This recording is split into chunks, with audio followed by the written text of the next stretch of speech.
And welcome to the Moreton Power Oval on a magnificent day for football. I don't know what the other grounds are like around Geelong and the area, but this is in magnificent condition at Moreton Power Oval.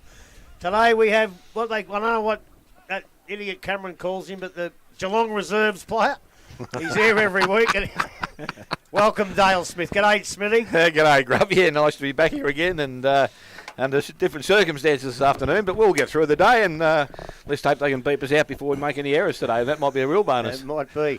And, of course, in the box today we have, well, he's a legend, but I won't say which clubs because I've only got 2.5 hours. So we'll say the legend of cricket and football around Geelong and the lead man at the hashtag Giddy Up, one of the greatest shows on the radio, Mark Spider Brady. Welcome into the box, Spide. Thank you very much, Grubby. Great to be here, mate. And if you're speaking more dribble, we might go off air again. Well, I'll tell you what, you'll already be off hashtag the way Stolke carried on this morning. But before we get to the footy, Smitty, you cut a bit of wood during the week. You have a good week? Absolutely magnificent, Grub. It's always nice to get out in the bush and everything just seems to disappear out there. And the unfortunate thing was I had to do a lot of carting of the wood. It was a bit of a trip from the car to where I was cutting, so thank God I had a good wheelbarrow, mate. And you got some beautiful fresh honey that I can give to me dad too. I found that this morning, yes I did, and he'll enjoy that hopefully. No, he will. Spide, you've had a big week and a bit after, well, I'll let you tell it. How you going? I'm going well, You're a man mate. of leisure, mate. Man of leisure. People say, you retired? That'd be nice to retire, wouldn't it? No. Threw the job in a couple of weeks ago, mate. Best thing I've done. And, been cruising around, got the granddaughter around, and, it's all good fun. But, Dale, if you go cart wood, mate, you better off get yourself a little gator, mate, and just, tow the gator out and drive it in and out, mate. It's a lot easier.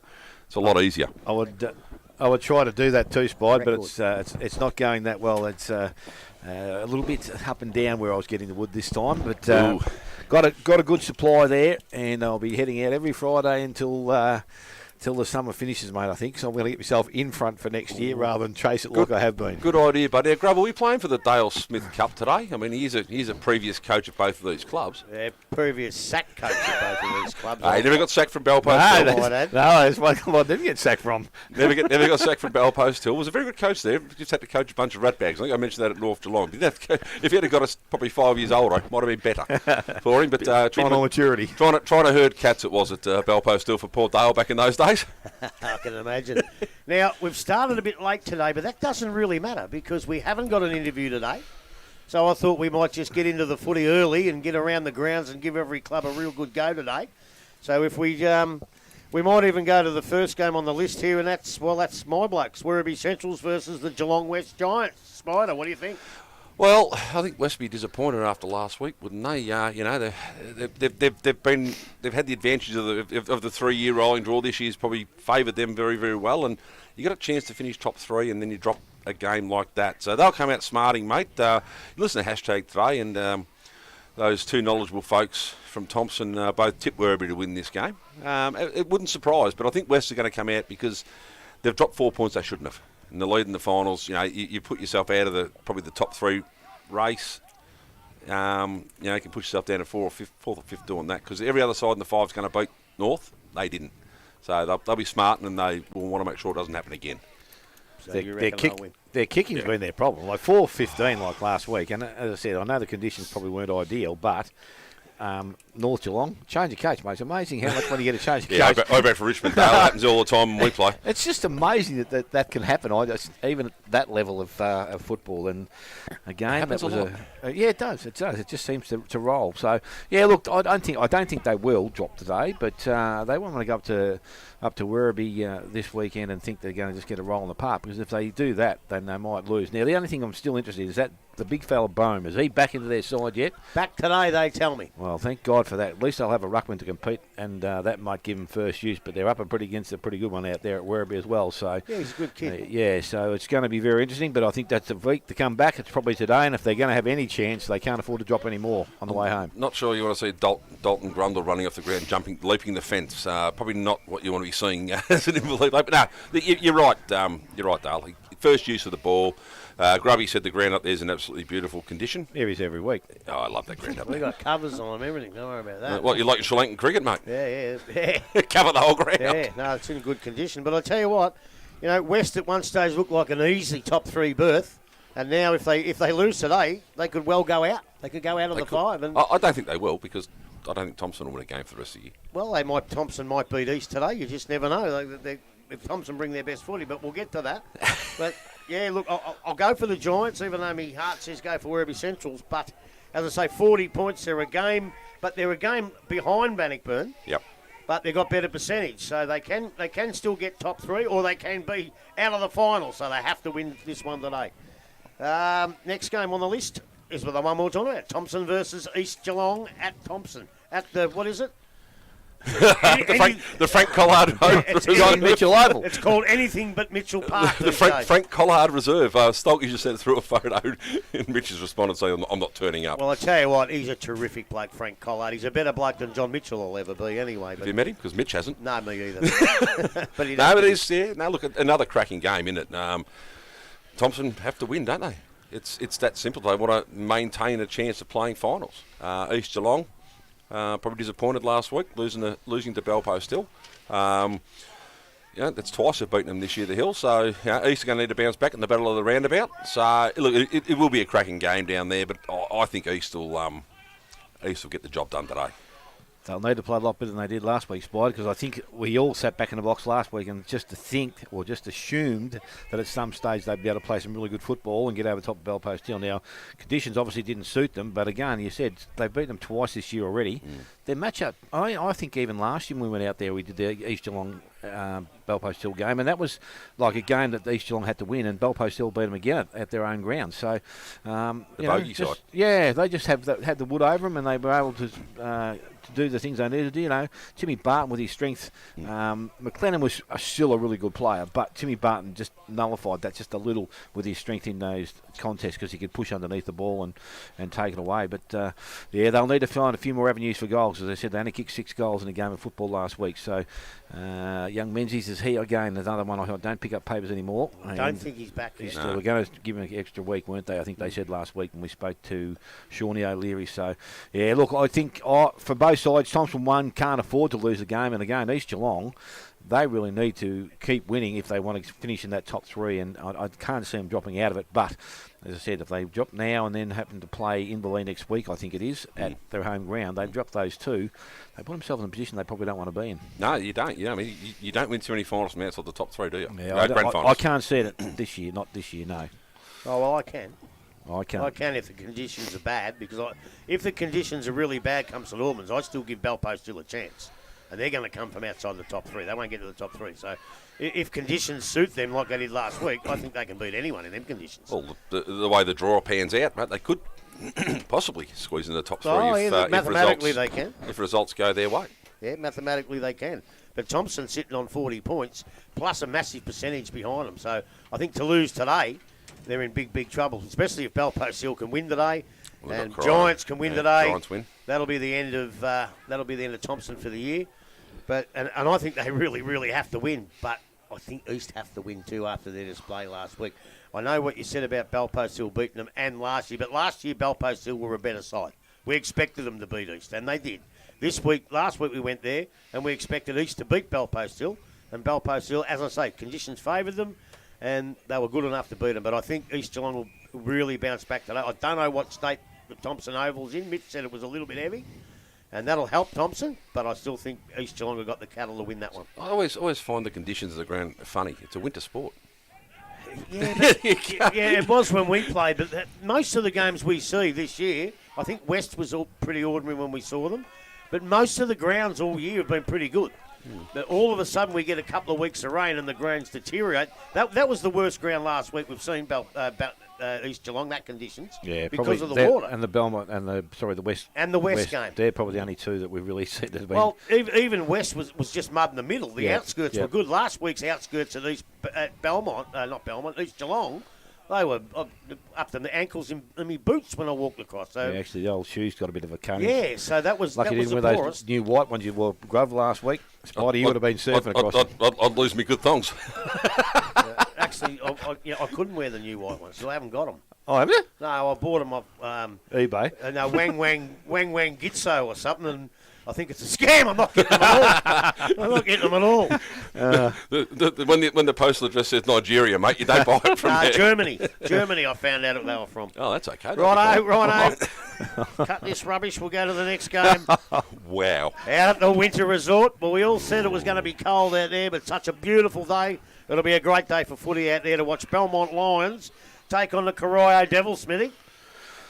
Interesting game of football, Grub. The Belmont Lions. Tell the viewers. Well, I'm telling you, the last couple of weeks, Belmont Lions have been very disappointing. They were, troubling sides and at least being in contest, but then they've all of a sudden just fallen away considerably. So they need to win, and because they are at home, I think they'll outlast a Corio side. But again, at half time, I reckon we'll sit here and we'll look at the scores and we'll think, oh, gee, this is in the balance. But a quarter of football that Belmont can play can really turn a game on its head, and I don't know whether the Corio boys just yet can play that 4 quarters to keep them in the game and give themselves a chance to win. Tale of two sides. One without a coach from the end of the year, and Joel Bennett's re-signed for another year too. So it's a big fill-up for Corio. Look, I'll give them every chance today, Corio. Hang on. What?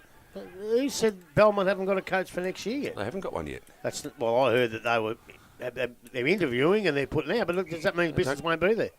We already knew that. Well, we already knew that 4 weeks ago. Do you not listen to hashtag? I think you were actually on the show when we announced it. Well, I thought you announced it. Yes, they were giving him. They wanted a 2-year contract. They offered him a 2-year contract. He wanted one, but I still thought he was still. When we had him in the box, he was still going to put in for the job, Smithy, wasn't he? The way he said to me, I read that he was looking to go to better. He was looking maybe to a GFL or a Ballerine as a line coach or as a assistant coach or something along. That's where I looked because he wanted to develop his coaching skills. But having that news today that he's not, that he's going out yonder to the Roos. He could be, yes. Well, that's it. There's a very strong rumour. Well, very strong rumours going round. You just told me. I did tell you, yes. I did tell you. I was just saying Grubby, not you. No, I knew nothing about it. I thought he was coaching Belmont. Well, I don't know what's going on, Grub. So what are you saying he's coaching Anarchy? There's some water to be going under the bridge. We know that. We'll follow that, but that could possibly be something there, mate. Yeah, it could be. Wow. But back to the game. Yeah, go on. Do you usually get off track easy, Grubby? Yeah, imagine what you like when you're drinking. No wonder. No, the Snick does a good job. Oh, wow. He'll be listening to this going, my God, what have I left? But I give Corio every chance. Belmont beat Thompson, 4 weeks ago?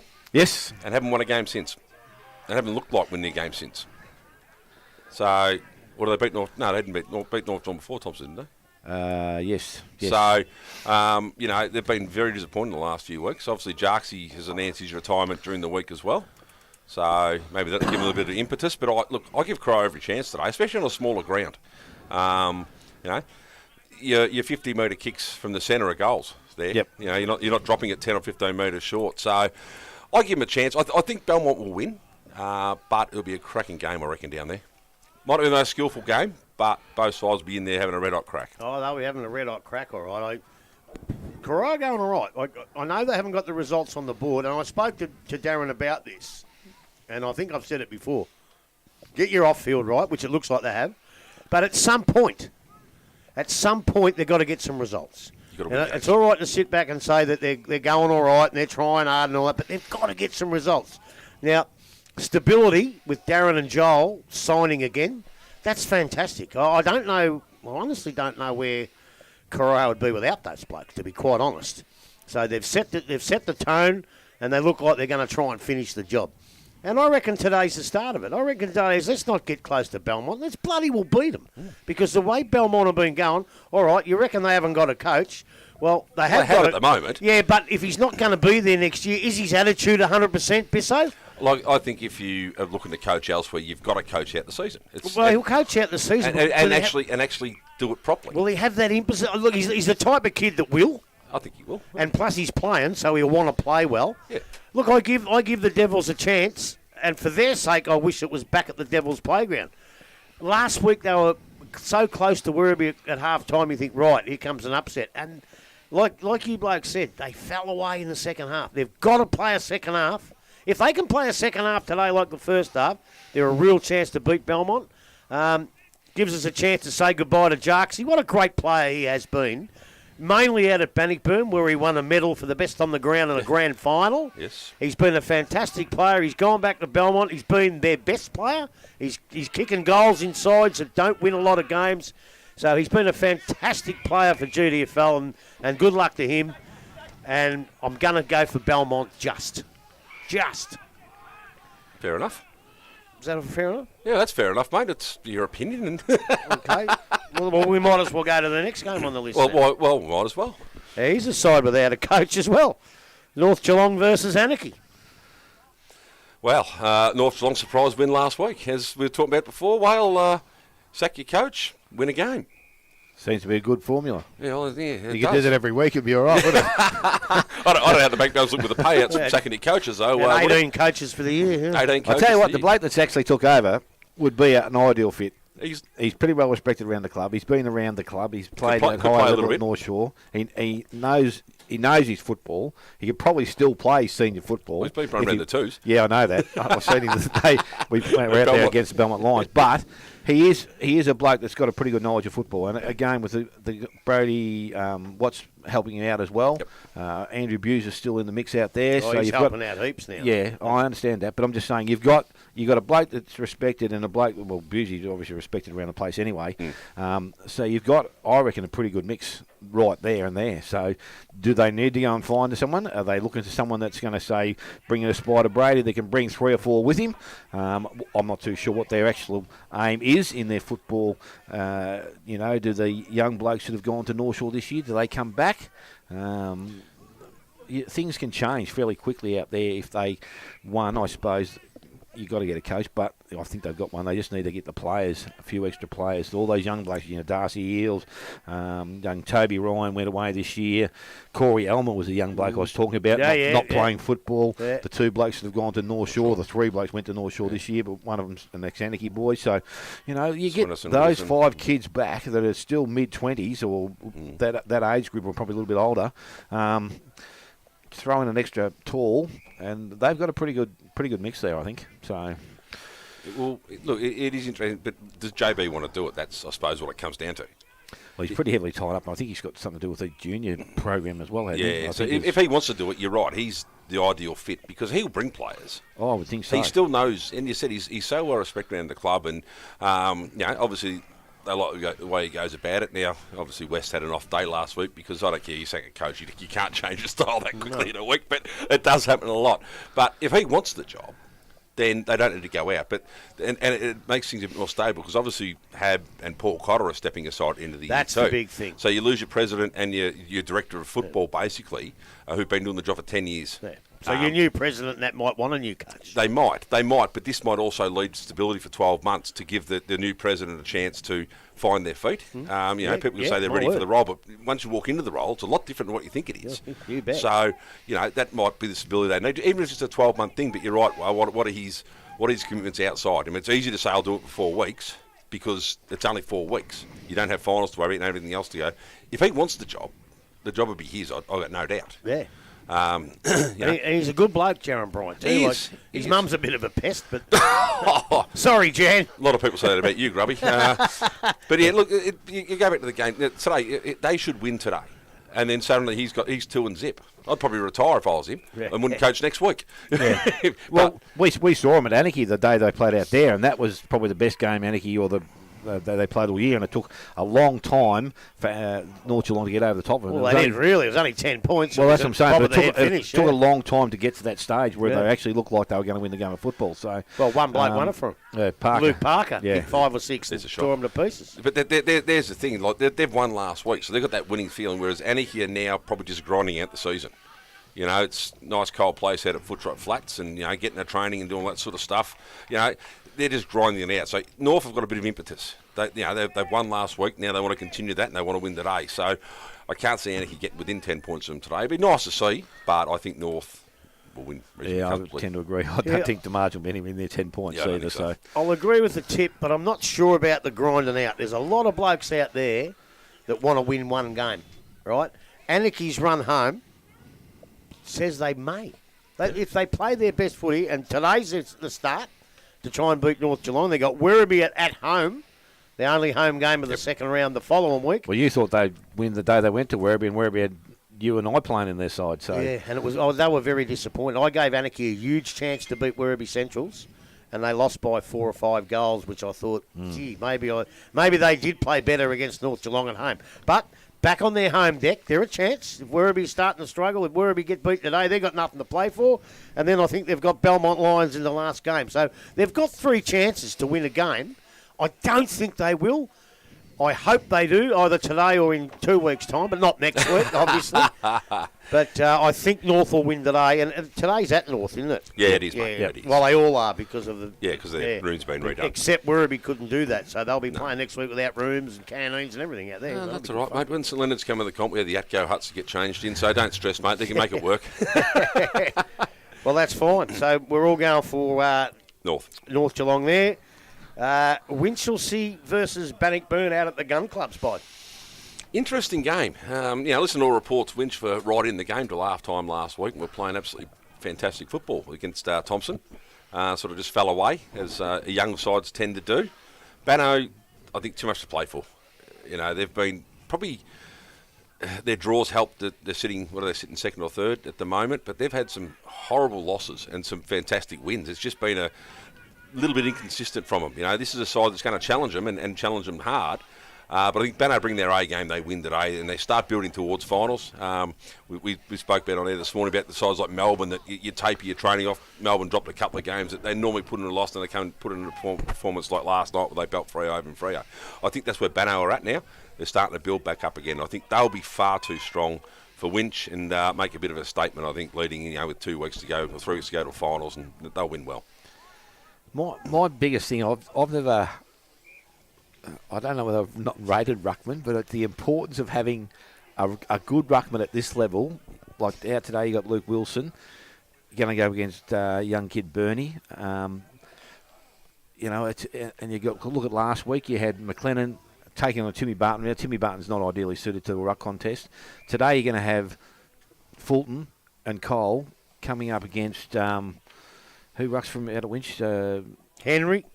Yeah. Henry last time. Yeah. So, and Michael Lima beat him. Yes. And like he's not... You're wasting one of your good forward players to do that role.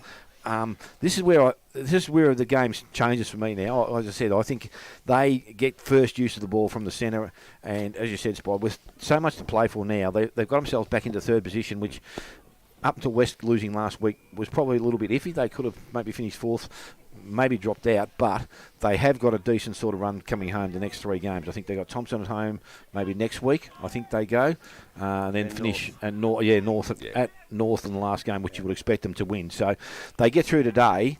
They set themselves up pretty nicely to hold that top 3 spot, which I really, as I said, I still think that's going to be pretty important for this final series coming up. So I think they're going to be too strong for Winch, but they won't want to go out with a thought that this is just going to be a little bit of a walk in the park. So I think Winch will give them a bit of a test. That ruckman point is, in this competition, in the GDFL, is bigger than anywhere else because it's not a fast... the GFL's fast and free-flowing. Ballerine's sort of mixed between the two. But this is a lot more stop-start. And the bloke doesn't get any smaller as the day wears on. No. And as you said, if you're taking your centre forward and putting him in the ruck, well, you're doing a complete disservice. You might as well play your rover in the ruck. You're not going to get first use of the ball, and you're taking away a bloke you can kick to. So or you do what Inverleigh used to do years ago. They used to ruck Dan Gros because he could actually jump. Yeah, he was pretty light, but he could jump. Yeah. At least he made that contest. Yeah, but you're not taking a key position player down the ground out of the way. Well, that's what I said. With McHugh and Walsh now out of the side, Dalton Grundle provides that extra thing, and they've still got a Dan Gros that can actually run that. If really needs be to compete with a Bo Burney or something like that, it just makes a fair bit of difference. The only ground we can do it at Dale is at Belmont because your centre forward isn't really a position. That's about the only ground you can probably do it at. So is Fulton back? Dale, Fulton's back, is he? Was he back last week? I think so. I'm pretty sure. He got a week's suspension. Yeah, but didn't he and break a finger or something as well? Yeah, no, he played with that anyway. Yeah, okay. So he's played the week before. He's a very key component of that Bannockburn side. Oh, as I said, him and Cole. Yes, Yeah. Cole because he can compete in the ruck, which allows Fulton to go to forward line and be another, like another pain in someone's backside. So almost like a 6'6" sort of ruck rover, isn't he? Pretty much, and moves as good as anybody around the ground. Yeah, that's right. And that's the thing. He's got fantastic hands, and So, yeah, you free him up, you got Cole who can compete, and will at least negate a contest. Even the young blokes, like I looked through the results, actually, read the paper on the Monday just to have a bit of a flick, and that young Kunjka, he was back in, and he made a couple of goals, and a couple of other young players were back in and kicked a couple as well. So, they've got the good mix, I think, that's been happening out there. Ronnie was really keen to play the kids and get them through, and that's what they've been able to do, and they've got a bit of size about them too, some of those kids too. Ronnie going on next year? Well, again, that's interesting. Jackie Bowman's obviously not because he's building a house. By himself?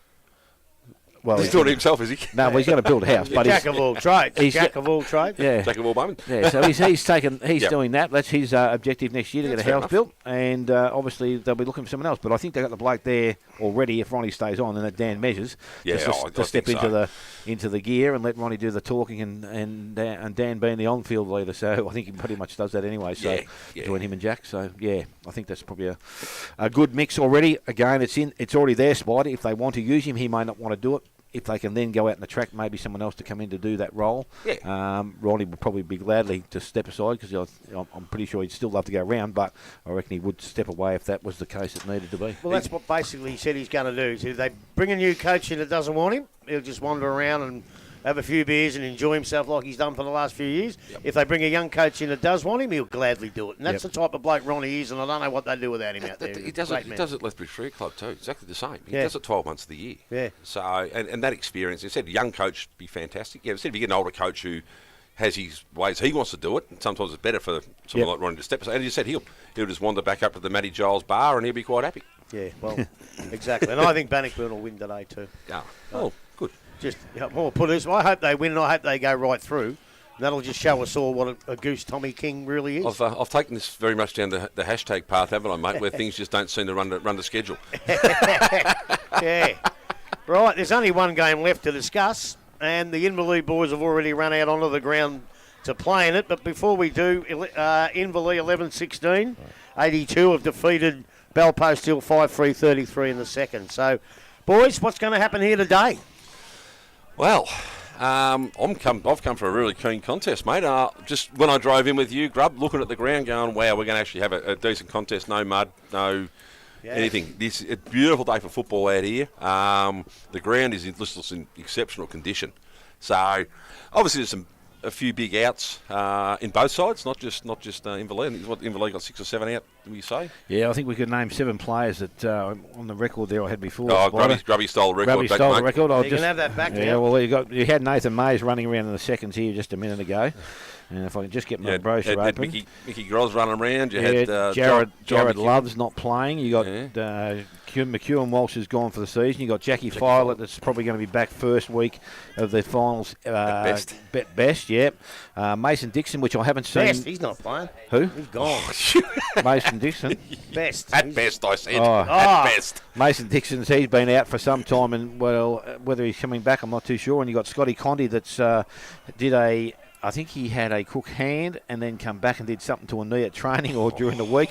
So there's another bloke. So you got Condy, Mays, Love, Dixon, Filet, McEwen Walsh, which obviously won't make it back at all, and you've got Mick Groz as well that are all running around at somewhere that can come in and fill holes if they're required. And obviously some of those players will come straight back in. So they've got a fair wealth of depth, and as you can see by the scoreboard this afternoon, they've won the reserve game pretty easily as well. So their twos are going along nicely, but we did see them a couple of weeks from next week will be interesting because I think they're 1 and 2 in the East and Inverleigh in the seconds as well. The seconds as well, yeah. So I think East haven't lost a game. I don't think, have they? No, they've been pretty good. They've been exceptional. So that will be very good for them, and it should be an interesting game out here this afternoon. As I said, ruck contest again. We go back to it. You've got Wilson coming up against Bo Burney. Now we know that this bloke will compete and give it his best. But when you've got a bloke that's going to just jump over the top of you, Inverleigh are just going to have that first use of the ball coming out there every time. And it's going to be very, very hard for Bellpost Hill to stop them, especially with our man, Bo McNamara, not playing in the defence for Bellpost Hill will make it a little bit harder for them. But they... I wouldn't say they've surprised us in recent weeks, but they've been able to get the job done, and they've been pretty good doing it. They've been very adaptable, haven't they? Yes. To chop and change and do those sort of things. I know. Yeah. Look, obviously they had James Fisher here early in the year, but he did a knee early or was injured early, and he was probably going to fill a bit of that backup ruck role too. at the Belpo still. So Yes. losing him probably hasn't helped as well. But as you said, they're starting to get some fitness about it. It's got that, the sort of not the early flag dominance time, sort of towards the end of their time where they're building to something come September. But the simple fact is they can't afford to lose another game. Just if they want to shore up a final spot, because as probably we've discussed on this morning, the GDFL is the most open comp for the probably top two are probably settled, but the rest of it is open. Yep. There's still 4 or 5 sides that can make it mathematically, but everything has to go their way. But there's still a chance people can fall in, so you can't afford to drop a game. It's actually you're right, Spot. And as you said, you don't. We spoke about it last week on the air. You only need a COVID week and a couple of injuries like we've got today, and can change your whole team setup. And we're talking about Bo McNamara not being in this side today. You're talking about Jack Filet, pretty important to the Inverleigh back line. Would probably be the best, I reckon, fullback. Best set up for the competition. Yeah. Set up back in the competition. I think so. He just controls things, and sides still haven't been able to drag him out to make him accountable. But he just seems to sit back nicely, floats. He's good use the ball. He kicks the ball 50 to 60 metres every time he gets it, and he doesn't waste it too many times. And he's a pretty good leader out there. He's a young kid, and has taken on that responsibility really nicely. So he again, out of this side, is probably not too detrimental today. But once you get to playing finals football, if he's not back there, and again you haven't got a few of those other players back in there, it just changes their, I suppose, reliability in their defence, competing against some of the really good forwards systems that have got going around. So, and then Belpo still have got that, because they've got a bloke full forward that can kick goals, and the two blokes that played in their pockets, as I spoke to Grub during the week, Costello and Ettridge. You give them 10 minutes of football, they can kick 6 goals between them, and they might touch it again for the rest of the game. But that's what they can do. That's their job. Yes. So who plays on Will Ford? Well, again, that's interesting. I think Crowley probably has to start back on him. I don't know where else. Who did you say? Boyle. Yes, he was pretty good the last time we saw him out here against. Is he a bit smaller, Boyle, or has he got that size? Oh, I think he'd be able to go with him. I think he would be able to go with him. We've got matching for quickness, speed, yes, and you've only got to be in the contest. Yep, you've only got to be in the contest. So he might be someone. I don't know. Morey wouldn't give much away early, mongrel, but he might be an option. I reckon you're probably right. I reckon he will start. So I think Crowley will start further out in the field. Yeah, probably better. Yep. But it will be interesting to see who does it. So look, it said. They've got plenty of options, though. I mean, look at the Inverleigh side, and they're still a reasonably tall side. So you've got plenty of options, but you're not going to waste. As I said, they've probably got 3 or 4 who are your genuine 6'2", 6'3" ruck rows. You're not going to waste one of them putting him down at fullback. So I think I reckon he might get the first crack, but it could be Crowley. Don't know. Well, Tari's a sort of bloke that backs his own side. He always has. Yeah, he does. Does he pick up Meehan and Dalton Grundle, or does he tag Tyquin? Yeah, I think Tyquin's probably been the biggest influence on Inverleigh's game in getting the ball out of the centre and around the ground every time we've seen him. So do you risk putting a bloke on him? I would. I don't think he will. I don't think he will, but I would. Tari's often, he said to us last week, he'll play to his strengths, and he doesn't worry about too much about what the other sides do, because there's some things you can't control, and Matty Tyquin getting his hands on the ball was something you can't really control. I'd love to see him and Dill Whitney go head to head. Oh yeah, but again, you know the bloke you're probably playing him, and I only because he's got a good head, is Joel Page. It'd be interesting. Yeah, I just think he's got the strength, and he can run, and he can keep up with him. Because Matty Tyquin's not a quick player, but he's a young kid that's strong. He doesn't go down to the ground. He's always got his hands up, wanting to free the ball out. He does. To be honest, I don't ever think I've ever seen him on the ground in how many games of football I've seen him play, and that's a real bonus for a kid. And there's a bit of history between them two. Just a little. I think Matty got reported for hitting Page at one stage. Well, Page is not going to line up on him, mate. Looks like Page is walking down to the forward line now, so don't know who's got him. If anyone's got the job. Timmy Barton's starting in the ruck. Yep. It's funny, when they played Bernie, I thought he might have started in the ruck. Well, that's what I thought they brought him in for. Yeah. Well, no one's gone. So, anyway. No. All right. Who wins? I'm going for Inverleigh. I'm going for the home side. And there goes the siren, and you might as well have a bit of a cracking at first, Dale Smith. Righto, we're back in the middle of the ground. As we said, Timmy Barton back in the ruck, but it's over the top. First hands goes to Robertson. He kicks straight into the forward line. Burke comes out, got clean hands, couldn't get a clean handball away. Pressure's there. Morton's inside this today, and he's after his performance last week, but the free kick is going to go, and it's going to go to Alex Brown. So Brown now with the ball. Options down forward, Meehan leads, and that's the direction he goes in. Nice looking kick, good finish, and Casey Meehan comes out and takes the mark. Big job for Josh Andrews playing on this bloke. As I said, he's tall, he's quick.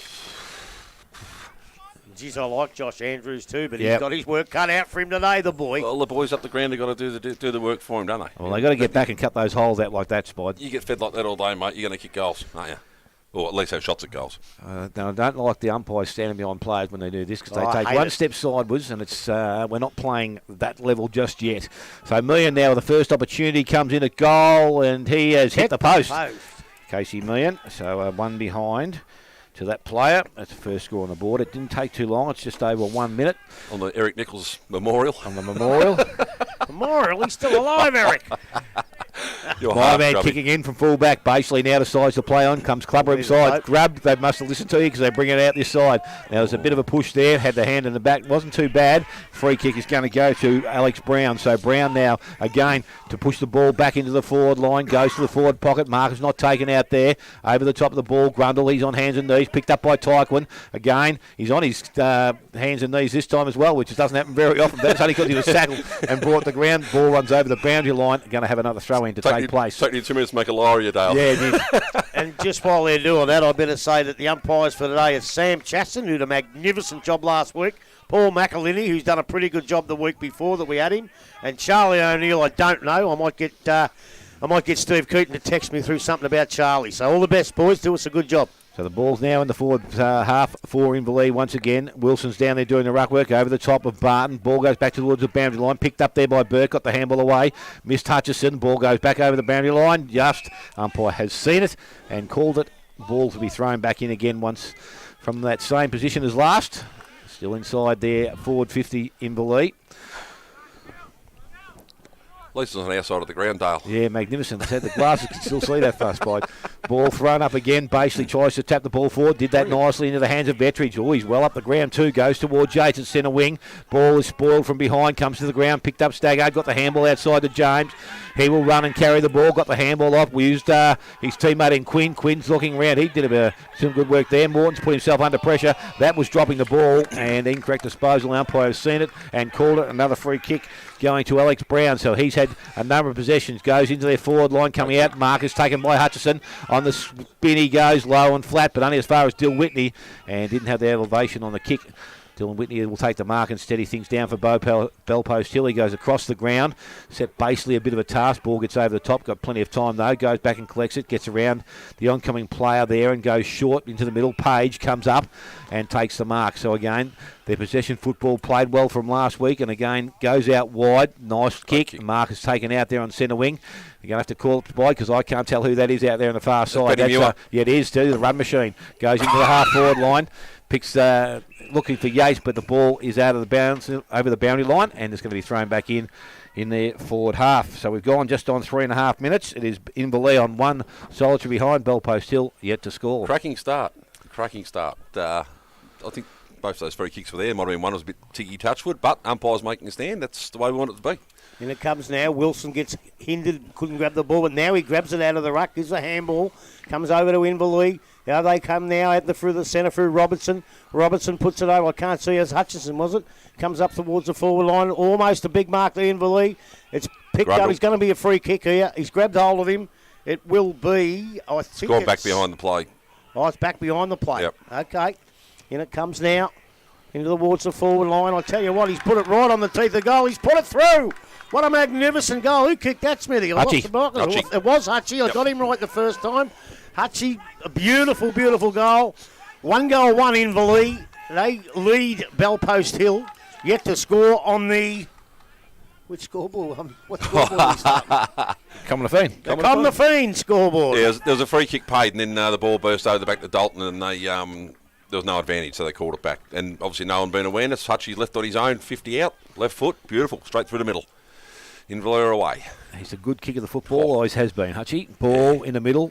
Barton goes up. This time the ball comes out again. Robertson's got his head over the ball. Tries to get through the contest. Did release it, but going the wrong way. Picked up there by Harmer. Goes into their half-forward line. Spoils from behind. That's okay. Donahue playing on the half-back line. That's good to see again. Again, Harmer followed up. Went back towards the goal square. It's picked up down there. Inverleigh trying to run the ball from their defence. They get outside. Ball was put down. And umpire says incorrectly. So Bellpost Hill with a chance now to go back and kick for goal. Looks like Ettridge is going to be the recipient, is it? What I hope it is for their sake, because he doesn't miss many. And I've got a feeling... No, it's Willie Ford. Will Ford. Good forward pressure by Ford then. He really threw himself around. Well, just looking at that, I don't know whether it happened during the game, but looking one-on-one there, Dean Muir was on him. So, interesting matchup. I'll just keep an eye on that when they go back to the I think centre. Ford would be a bit strong for Muir, wouldn't he? I would have thought so. So Will Ford from directly in front of goal, and will put a goal on the board for Inverleigh, and has done it. Yes, he has. Might even do it for Might do it for Bellpost still as well. Yeah, that's it. Yeah, that's it. Doesn't matter. He kicked a goal, and Bellpost still moved to one straight goal. They trail Inverleigh on 1-1. As I said, we have gone just over 6 minutes. Common Hotel, first quarter scoreboard. And not being there last week, I can imagine that's what the pressure was like in the forward line for Bellpost still against those Geelong. They just fought to get the ball in. They ended up getting the free kick out of it. 2 or 3 tackles laid. It's probably the one part of the game that's really improved. Fighting to keep the ball in the forward line. Good reward for Ford, and that's how many did he kick for the year now? Quite a few. Ball back in the middle. Up near the 50, I reckon. Yeah, the ball's in the hands of Wilson. Wilson goes quickly into their forward line. Players come out. Hutchison tried to trap it with his foot. Couldn't picked up by Flacavento. Goes out by hand. Goes towards Burke. He fell over. Ball again picked up in the back line. Staggard couldn't hang on to it for too long. O'Keefe comes out with it. Goes back to Burke. Burke looking for some options. Goes back to Wilson. Wilson puts boot to ball. Goes towards goal. And he has put it through again. Quick response once again. Inverleigh this time. And they move to 2-1. Bellpost Hill, one straight goal. And 7 minutes gone, first quarter. Common Hotel, first quarter scoreboard. That's 73 for Ford for the year now, Grub. Well, he's kicked that many, hasn't he? Yeah, that's what the record says. And the Well, I'll tell you what, I got it right. Dean Muir is playing on him. Wow. That's good by Wilson there, coming forward. As Dale said, the ruckman. If they can do that, mate, they're not the big lumbering ruckman, they can actually add something else to the game. Yeah, there are not many of them around, not many good ones around anyway. So he's Wilson, having the best year he's ever had. Wilson. He didn't do that at Anarchy and North Geelong, kick goals like that. He's having the best year he's ever had, and good luck to the kid. Well, he made the decision to come over, didn't he? Yeah. They didn't chase him. He wanted to be here and wanted to be part of it, so he's obviously improved his game. Wasn't there a family connection there or something? I think there was. That was what. Yeah, but he's made the decision to improve his game, and he's done it. And up he goes in the ruck, this time against Barton again. He takes a big tap out, comes down towards Robertson. Couldn't pick the ball up, comes out to Whitney. He couldn't pick the ball up. No one can pick it up at the moment. It's picked up by a Bellpost Hill player in Harmo. He's had a few touches. Ball goes out to the wing position. Quinn gets hold of the footy, but they get hold of him as well. So the umpire will probably come in and ball this one up on the outer side of the ground. How come I get the bloody outer side of the ground, Smithy? At least you got the goggles up, guys. Yeah, but I find it. I'll put my glasses on the end of them. See how you go then. You can see under the door, mate. That's why. Up it goes now. Barton gets that tap out, gets the front position, taken out by Whitney. Whitney puts it up the half-forward line for Bellpost Hill, and it goes out of bounds again. Way out on the other side, probably deeper into the forward line, just inside the 50, on the boundary line, right in front of the netball courts out there. Haven't got a score from the netball just yet. Thanks for that, mate. Don't intend getting one. Same two boys in the ruck. Up they go. Barton gets the ball first. He hits it out towards Yates, but he can't get it. Inverleigh rush it over the boundary line in the form of Crawley. And again, another throw in. Way out on the outer side in front of the netball courts. Just seemed to be switching on a bit more than Timmy, because the ball come in and Poodle was standing a fair bit back. He was daydreaming, I think. Yeah. A bit of a short throw in. Let's have a look at this one. In it comes. It's a beautiful throw in. Gives both boys a chance. Wilson gets the knockout. Doesn't go to anybody in particular. No one can pick it up at the moment. It's a big scramble over on the outer side, and the umpire will run in and he'll say, "Give it to me, boys." And he'll ball it up. Again, still on the half-forward flank for Bellpost Hill at the Moreton Power Oval. Oh, there's a goal to Inverleigh in the net ball. No, missed it. Thanks, mate. Up it goes now. Again, the two boys go in the ruck. Barton wins this one. A quick kick out of the pack, but a good mark from Bellpost Hill. And that be Rusty Garrard by the looks of it. Nice blue boots, Rusty. Has a look further down the field. He goes onto his trusty left foot. Puts it up towards the half-forward wing position. And a good mark taken there by, who was that, Smithy? Tyquin. It was Wayne Tyquin. Oh, Wayne. Wayne. Done that again, haven't I? Wayne's in the crowd. How I've many seen Wayne times before. I'm going to do that? As in they go hard. Templeton went in hard. Young grabs the ball, but 8 bell post still players tackle him. Robertson kicks it out towards the forward line. Nobody can pick it up there. I've lost it. Out it comes to Garrard again. Garrard puts his arms up, then picks the ball up. He's going to go back onto that left foot. He has a look further afield. He's got plenty of time for a good kick, and it is a beautiful kick to Young. Young's got to move it on quickly. Puts it over to the other side of the ground out in the forward pocket to Manganelli. Manganelli grabs the footy, and he's tackled magnificently. Let it go. And the umpire has said, play on. No, he said let it go. No, he's given a free kick. Geez, there's a lot of left footers in the Inverleigh side, isn't there? Yes, that was a beautiful, beautiful tackle. And out it comes now over towards Baseley. Baseley takes the mark. No, he doesn't. He puts it down, then gets tackled. Gets it over towards Benny Muir. He can't, Staggart it is. He can't pick it up. He's trying to get the handball out. He's doing his best to do that, and it's going to be run over the boundary line. Yep. Deep in the Inverleigh forward pocket, Smithy. Getting a bit willing out there, boys. Getting a bit willing, so break it open a bit more. Who's that? Is that Staggart holding his arm? Yep. Yes, it is. He's done his shoulder. Got the shoulder. He's well strapped already. He's opens to sting it. Yeah, bit of pain. Oh, sorry. Grubby's gone silent. So the ball's picked up there on the half-back line. They run it across the defence. James got the handball away towards Flaccavento. Missed that target. He kicks the ball over the boundary line, and it's going to be thrown back in the forward pocket. Well, it doesn't matter. It's back in the exact same spot. Yeah, that's exactly right. Didn't recognise Matty James without the. Yeah, I know. Without the hair. Without the hair and the. Didn't he used to wear the blue boots too, didn't he? I'm sure he used to have the blue boots. No doubt. So the ball is thrown back in. And again, this time Grundle doing the ruck work against Burney. Comes out the back, kick quickly towards goal, and it's just off line. It was Hutchie once again, and it's through for a minor score. So Inverleigh now to 2-2. Bellpost still one solitary goal. I think with Poodle and Hutchie have been very influential so far. Yes, and now Baseley again decides to go far side of the ground out there. Kick was okay, looking for Yates, kept the ball in front of himself, went after it, got a little push in the back. Ball went towards the boundary line, and it's gone over. So we're going to have a throw in to take place in between the half forward and centre wing position, far side. Inverleigh attacking into the ground still. Grundle again pushing up with Wilson just getting back behind the ball.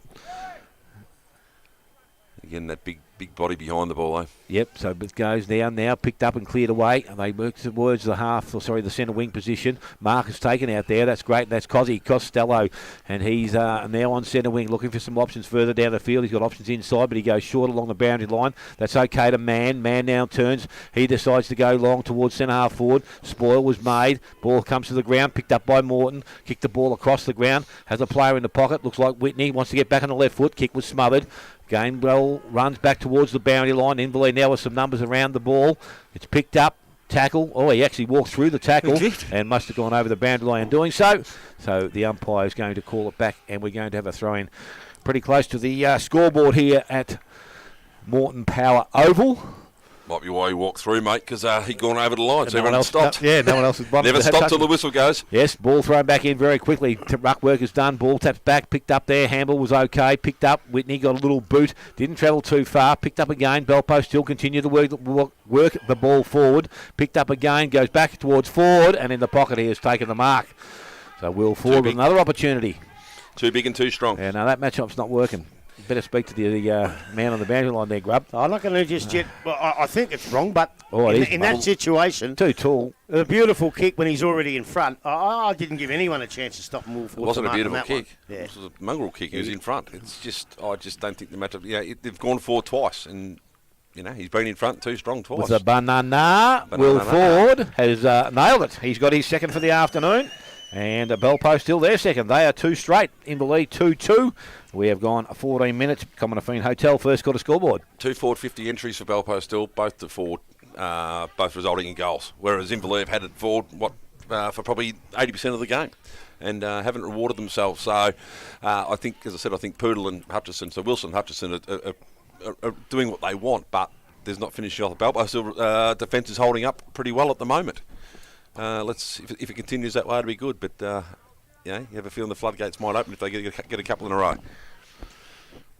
It looks like we've got a change in the ruck here. Looks like Dalton Grundle May well be going up in the ruck against young Bernie. Yep, Wilson's having a spell. Up it goes. No one really gets it. It bounces right back into the middle. Bellpost Hill are onto it very, very quickly in Sable. Sable gets it out towards the wing position. Picked up over there. Geez, it's a long way over there. There's James kicking that one, mate. James again was pretty good, but a great mark down there by Young. He's added a bit of toughness to this Inverleigh side. I like the way he plays. Bit of composure. Going back, he's having a bit of a look. He's settling things down a little bit, which is a good idea at the moment. Nearly as old as us, Grub. Yeah, he probably is. Up they go, and a really, really good mark over there. Play on's a call. He's played on. Quick as a flash, he plays Good on news. over to Tyquin. Tyquin kick, decides to go back now. Tyquin has a little pass. He's going to find Casey Meehan, I think it is. And he finds Casey Meehan about 35 to 40 metres out on a 45-degree angle. Wrong Beautiful side for a left kick. footer. Hey? Wrong side for a left footer. Yeah, it is, but he's a good kick, Casey Meehan. Well, he's hit the post once, so see if he can do it again. Casey Meehan. His takeoff speed is unbelievable, isn't it? Oh yeah. You got to be a good player to play on Casey Meehan. You've got to start a metre or two in front of him, but then you expose you behind. So anyway. And he comes now, Casey. I tell you what, the umpires don't move. The umpire didn't move, but he's calling it a point. So there you go. He must have had good eyes and no one's complaining. So it's obviously a good decision. But 1 point to Casey Meehan. Bellpost Hill at 2 straight 12, and Inverleigh are 2. Haven't got it up yet, but they're 2-3-15, and the ball will be brought back into play now. Cubby again. Cubby Basely, a nice little pass over there. And it'll go to Run machine. Benny Muir. Benny Muir, the run machine. Benny Muir now. He's gonna hug the boundary line, Benny, and he does so. Puts it out towards the boundary line. Kicked off the ground towards the boundary line again. It may well have gone out in the full, that one, and it has. So a kick off the ground from Bellpost Hill, and a ball's already been taken. In the wrong position, I reckon. They've called it They're back. going to call it back. Yeah. Fair enough. Good umpiring. The run machine. He's more the Sheik of Tweak these days, Benny. Sheik of Tweak? Sheik of Tweak. Oh, okay. That's what he thinks anyway. We're in the number made famous by Anthony Baird in a few of those premierships, old number 36. 36. So, yeah. Start again, Grub. We've reloaded. Yeah, I thought the umpire made a pretty good decision to bring it back. Now, in it comes now. In towards the half-forward line for Inverleigh. Almost a good mark taken. It is a good mark taken. Dalton, I think it was, and it comes over now to, is that Haste, I think? No. Or Manganelli. Manganelli it is. Manganelli, usually a pretty good kick for goal now, Manganelli. He would be, where's the 50-metre line there? He'd be 45. He's standing on it. Kicking for just inside the 50, which I don't think's quite 50 here. So he's quite capable of kicking this, Toby. He's kicked a lot of goals over his years. That's his main specialty. Left and right foot. He's a little bit like Ettridge and Cosgrove. Costello. If they don't get the ball that often, they can still kick goal. So in he comes Manganelli now. Right boot, puts it up. It's not going to go straight this time. It goes through the points. And they move to 2-4-16 Inverleigh. Bellpost Hill 2 straight 12 on the Comnafine scoreboard. And Smitty, we've been going. We've been going just on 18 minutes, Grub, so it's going to be brought in now by Andrews. He's going to come to our side of the ground, which I think is a great move, out towards Bernie. Yeah, he's up, ball comes back towards ground, picked up by Meehan, wants to get in his left foot, but handball goes over the top, went past Muir, picked up by Grundle, got the handball away only as far as Bernie. So Bernie from Bellpost Hill goes back towards centre wing. Mark coming up is Wilson. He slides and takes a good mark, so Wilson now just settling things down. He's got a player back in the middle of the ground if he wants to use him. He's looking there, but he's not going. So he's going to go straight towards goal now. Decides to go straight towards the pocket. Grundle's there in good hands, the big fella. Well. And he has taken the mark in the forward position. And 50. And 6. Oh, he kicks it with the left foot. Oh, good on you, son. That hit his knee, I reckon. That's the point. So Don Grundle gets his first of the afternoon, and the third now for Inverleigh. They move to 3-4. They lead Bellpost Hill on 2 straight goals, and 19 minutes gone, first quarter. Don't know what the 50 was for. I don't think it really mattered, but they had to get some reward. They have dominated play. It's been that simple. It's been in the forward line 80% of the time, and they're bad kicking. You can take the one under pressure, but when you got a set shot 45 out directly in front, you don't spray them. You just shouldn't be spraying them on a day like today. So good to see them get the reward for what they've done. There's a bit of a push and shove down there. How do you do, and what are you doing tonight going on? That's why he got the 50, because he pushed him straight in the head for no reason at all in the back of the head. That's what the 50 is for, and it was there. And that's 50. That's 50. Yeah, my word. So we're back in the middle. Wilson gets the ball down, goes towards Robinson. He's tackled. Whitney took the ball out of his hand, got boot to ball, dribbles it into the half-forward line. That's what they've been able to do, and there's a free kick being given. Must have been holding decision. Man, yeah. And Joel Page going to be the recipient. He's probably just outside range, but at his best probably would give it a bit of a shake. He decides now to go towards the goals and actually towards the pocket. Muir fends the player off and goes towards the boundary line. Ball comes out of his hands and goes over. Will be thrown back in about 10 around from the behind post. He's kicked it off 2 steps. He should have gone back and kicked it. I was going to say to you, Sport, he's almost made the distance and went so Off close 2 to the steps. man of the mark. If he goes back, he probably makes the distance. Yeah.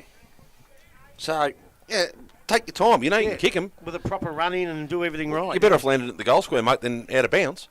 You know, make a contest in the goal square. Ball thrown back in now by the umpire. Again, front position is held by Barton. Now there's been a hold, I think. It is, and it's going to go to Bell Post Hill and Timmy Barton. So this will close things up once again. It's smart play, Dale. You know, that you can see the boundary umpires aren't quite throwing them in as far. You hold front position, you're a chance to get those free kicks. I think there was a hold on the jumper, I reckon. That's what I did see. So, And he can get top. himself into good position, Barton, because he's so strong. I'm glad you can see that far, Dale. I have trouble seeing through my glasses. yeah, I was really slight. So Timmy Barton from about 15 metres out. Oh, umpire says he's offline. Okay. I think you had a pretty good view of that one, Dale. Looked all right from here, and I thought it might have been just inside the post, but obviously not. Maybe you know those posts from Mitchell Park, mate, where they touch the universe, down the top of the universe. Cornwell Oval or whatever. Mitchell Park's dead and buried, mate. Donohue's doing the kicking in duties for Inverleigh. He decides to run and kick, and he's going to go straight down the middle of the ground. Ball nearly towards centre wing. Coming up, Marcus taken out in front by Meehan. Meehan now goes on the left boot, goes quickly into the half-forward line. Ball, good hands out there. Marcus been taken. And it's I reckon he's going to pay a free kick for in the back. It is. It's going to go to Finn O'Keefe. So he now decides to go quickly. The kick off the boot wasn't that great. Picked up from Bell Post Hill. They clean the ball across the ground. Flaccavento goes towards Muir. Races on. Gerard, Muir, boundary line. It's in. Oh, kept that in. Gerard kept the ball in. Goes back looking for Grundle. Picked up there by Vasika. He got the handball over the top. Goes towards Dill Whitney. Whitney tackled. Needs to get rid of the ball. Did so, but only as far as Gerard. Got the handball off towards Finn O'Keefe. Goes back towards his teammate and Circuit. Circuit's over the top of the ball. Dives on it. Players dive on top of him. Umpire will come in and take possession.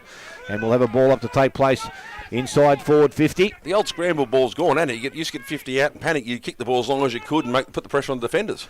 Well, they've had 2 kicks. Yeah, they're trying handball. They're trying handball. So umpire about to restart play. Timmy Barton again going down to do the ruck work. Wilson over the top. Barton the second go. Taps it back towards Muir. Got through the contest. Gave the handball away. As far as Staggard went back, he couldn't clear the ball away. Again, Bell Post still are working hard enough underneath the contest, but the ball again has been held up. Umpire will come in and take possession. Must have been a stinger for Staggard before Grubby. Yeah, He seems to be moving a bit more freely now, mate. Yeah, good luck to the kid. Yep, so the ball again back with the umpire right on the point of the square.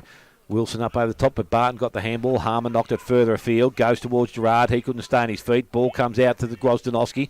He fell over. Goes back now towards Robinson. Got through the contest. Did that pretty nicely. Got boot to ball to centre half forward. Picked up out there by Circuit. His kick, again, not effective. Went sideways. Picked up by Grundle. He's tackled. Brought to ground. Umpire, how did he see it? Dropping the ball. Yeah. So Staggard with some pace there. And he will take the free kick, go short into the middle of the ground. Barton takes the mark. He wants to go, Timmy Barton. He's sizing up his options. Long kick going into the forward line. He's got players out by himself over the top. Whitney didn't take the mark, but can go back and collect it on the left boot. Goes back towards goal. Nice kick. Will it go in? It's going to run across the face. It stayed in the field of play. Picked up there by Donohue. Got the handball back towards the square. Intercepted. Again, Muir has the ball this time. Kicks outside 50. Mark in front to Finn O'Keefe. Was interfered with umpire. Ooh. Gee, I think he should have been a free kick then. Ball is picked up and cleared and goes back towards goal. It's offline. Not too sure who kicked that ball. Might have been Harmer. And it's through for a minor score. So Bell Post Hill at 2-2. Inverleigh lead them on 3-4. 24 minutes gone. Sometimes the ones that don't pay, isn't it? Johnny really plays on pretty quickly. Goes out to the other side of the ground. Where's me? Robinson. Ryan Robinson. Nice little pass. Comes to Inverleigh coming out of the fence pretty well here. Good grab by Another Casey. little good grab there. And that's, who's that? Meehan. That's Casey Meehan. I've got the binoculars set now. I'm right. Casey Meehan now puts it up towards the half-forward flank position. He's gone pretty close to the boundary line. No one can pick it up. It looked like Dalton Grunt almost did, but it rolled over the line and out of bounds for a throw-in about 50 metres around the boundary line from the Inverleigh goal. They get it down in about 1 or 2 kicks. And they've done pretty well doing that, Inverleigh, without the aid of any breeze. Beautiful kicks to the footy out there. Wilson in ruck against Barton again. Barton grabs it out of the ruck this time with strength. Handballs it back to Wilson. Wilson. It's a funny little kick, goes towards the Inverleigh goals. Hutchinson picks it up. He's got a nice left boot. Hutchinson, be careful. And I'll tell you what, he's kicked it. It's hit the post right at the last minute. I thought that was going through for a goal. And 2-2-14 now. Bellpost Hill stay on. And, they're still on that funny scoreboard. 3-5. 3-5-23. In it comes now. Over towards Barton, but it goes over his head. Comes back towards... who's that? It's Manganelli, is it? Puts it on. No, Manganelli's in there. No one can pick it up. It's a goal from Haste. No, Manganelli kicked that one. Manganelli, I'll get them two mixed up, the long sleeve jumper. But Manganelli, he's there to do that job, and he puts through a beautiful goal. And they go now to 4-5. 4-5-29 to 2-2-14 on the Comner Fiend scoreboard. The fact that a small forward just beat 2 opponents in the goal square is a bit troubling for me. Grub, that contest should have been killed. And killed quickly, but they didn't. They kept it alive and paid the penalty. And Inverleigh are, towards the end of the quarter, starting to reward themselves for their dominance of this game so far. Yep, I said Poodle back on. He come off for a short break, and that's when Dalton went in the ruck. He's just given them that first use again, and they're using it a lot better. Some of their kicking, like Washington Donahue kicked from full back before and landed out in the wing. That just breaks games wide open. It's fantastic. He's given him first use in the centre, but Barton's doing pretty well on the boundary throwing. Yeah, around the ground. Up it goes now. Again, the two boys go for it. Oh, he gets a tap out, Wilson. It goes to Tyquin. Tyquin's thrown to the ground, and he said he held on to it too long without any prior opportunity that I saw. Barton now puts it up toward deep into the forward line. An Inverleigh player goes down. Ooh. It's kicked out of mid-air over there by... that might have been Jake Crowley, was it? Or Jake Crawley. And he's paid deliberate for it. He's kicked it 50 metres. But hang on. Oh, he has too, and Sam Quinn will take the resultant free kick. That's ridiculous. Up it goes now. Bellpost still can't take the mark through Mann. Comes out to Donahue with a handball, but there's a nest of Bellpost Hill players there. If that cameraman don't get out of the way, I'm going to knock him out. We might even have a look at it off the screen here. But you got a better view of it, Smitty, so off you go. Not much better grab, but I'll call from here. We'll see how we go. Ball to be thrown back in by the umpire once again. Front position there, tapped out there by Wilson. Now that could be delivered also, because that's the same thing as before with the kick. No, you've kicked the ball 50 metres out of the air. You've got no control over it. You're advancing the game forward. Why would you pay that? Yeah, but everyone's allowed to howl. That was it. Let's get back on with it. Bad luck. Off we go. I'll be ringing Steve Keaton during the week and asking him, what do you think? So ball thrown back in by the umpire. This time Wilson front position ball. Gets out the back. Barton just taps it forward into the hands there. Picked up by Al. Goes towards Tyquin by hand on the boot. Delivers it back towards centre wing. Goes over the top of players and out of bounds on the full. Free kick will go to Bellpost Hill. Sam Quinn will be the recipient. No, he's not. He's going to go to young Joshy Andrews. So Andrews has got the ball, decides to play on now, runs and carries, and he is a good kick of the football, goes towards the half-forward line. Ooh. Well, he went straight into the chest of one of his teammates, picked up there by James, got the 1-2, left it behind, kept the ball alive to Yates. Yates on hands and knees, working hard. Ball won't come out of there, umpire can't. Oh, surely not. He's said one howler, Grubby. You're allowed two. Yep. And the free kick's going to go to Templeton. So Templeton now with the ball decides to go quickly along the line towards Meehan. Took the first one on this side of the boundary line. I'm not too sure about the second, but I said it's okay. So Casey Meehan now looking to bring the ball back into the field of play and goes low. Goes looking towards Grundle, and that's a great kick. Grundle comes up and takes the mark. He's got Wilson at centre half forward. He's going to go back and shoot towards goal. They work well together, don't they? Yep. Oh, yeah, well, they've come through juniors together as well. There's a lot of them had all the way through. Yeah. It's just... Grundle now to kick from 45 out, kicks towards goal, looks okay off the boot. Another one hit the post. Three at the post. That post about 6 centimetres and it'll be goals everywhere. Grundle has 1-1. Inverleigh have 4-6. Bellpost till 2-2, and we have gone just on 29 minutes in this first quarter. So much. Won't be long to go. No, you won't wouldn't be think long so. to go. Again, ball back with Basely at the fullback Belmont position. Lions 4-5-29, Corio 1-2-8. Yep, ball now with Basely, decides to go the other side of the ground, the far side. Wilson's up over the top, ball comes to ground. Yates went back and collected it, or flicked it up towards his teammate in Sable. Got the handball further afield, so they run the ball. Jones goes into the half-forward line, gets out the back. Players need to arrive, they do. I'm not too sure he picked the ball up, but the handball come out into the hands of Byrne. He goes back towards the pocket. Mark will be taken out there. It's Mann, looks up quickly, moves the ball on. Good defensive work there. Well. And I think that may have been... well, I'm not too sure, but Temple maybe, but it goes outside to Tyquin. Tyquin goes further afield, and he will find Robinson. Robinson's got player over the top, goes short into the middle, looking for Finn O'Keefe. Took the mark in the middle of a lot of players, not too sure where he wants to go to. Doesn't matter because he can use left and right foot, goes into the forward line. Meehan comes up and takes the mark. Didn't panic, Dale, didn't panic. No. Not when you can use both feet, Spot. Jeez, it makes a difference. Oh, I watched him play last year, the game, and he was sensational. He turned the game, that wet day, the first game of the year. Last season, but that was just, he had nowhere to go. He was surrounded by Balpo Steel Blokes, didn't panic, looked up, lead came right where you want him.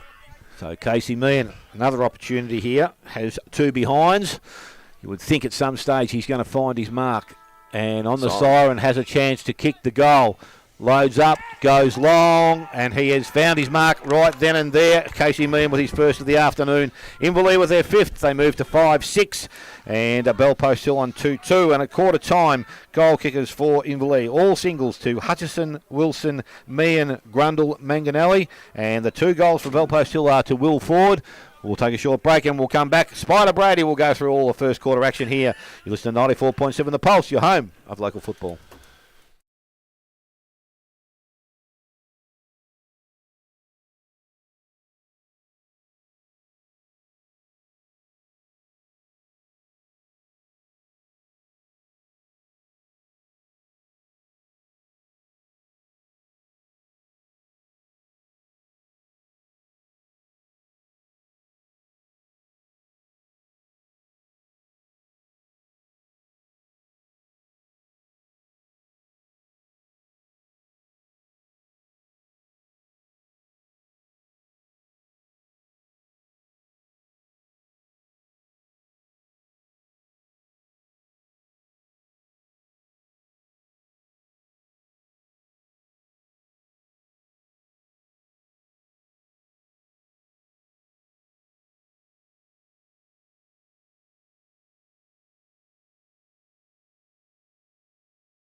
Back here at Moreton Power Oval, we've got a rip snorter of a game so far. Inverleigh 5-6-36, and they lead Bellpost Hill 2-2-14. And for a bit of a summary of the first quarter, the great man, Spider Brady. Don't have a rip snorter of a game, mate. It's been a bit scrambly, but it's been a very willing contest so far. I think Inverleigh probably should be further ahead. They've wasted a couple of opportunities. They've spent a lot of time in their forward line, had a lot of good pressure on.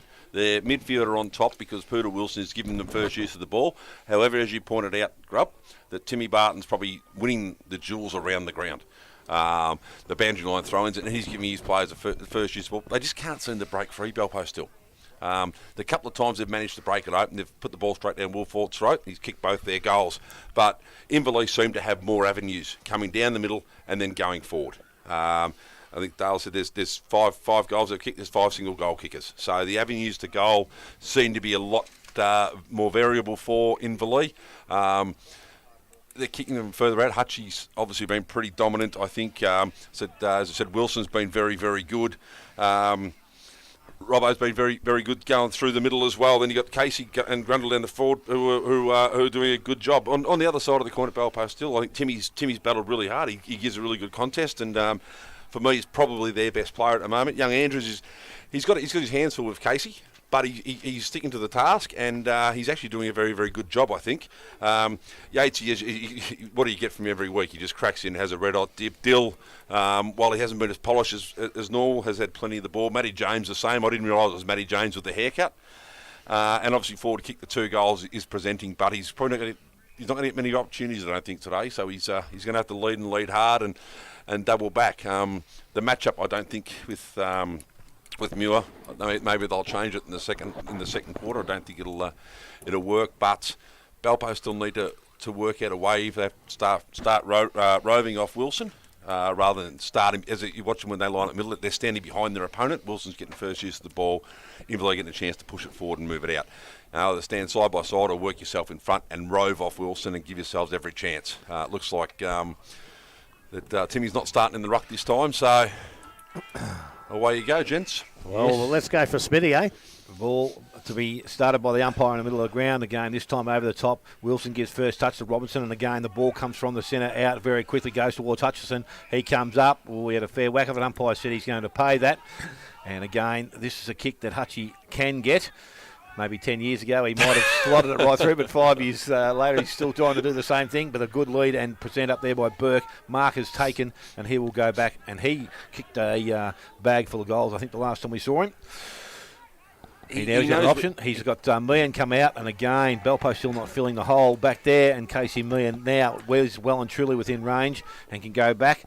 He's found his range in that last kick of the first quarter and can follow up very quickly in the second to get a goal for Inverleigh less than 1 minute in. I listened to that game where he kicked 5 or 6, didn't he, a couple of weeks ago? Yeah, that was against Bannockburn. Yeah, listen to that game, and he's just seemed to be everywhere. Just knows where to go. So Meehan now.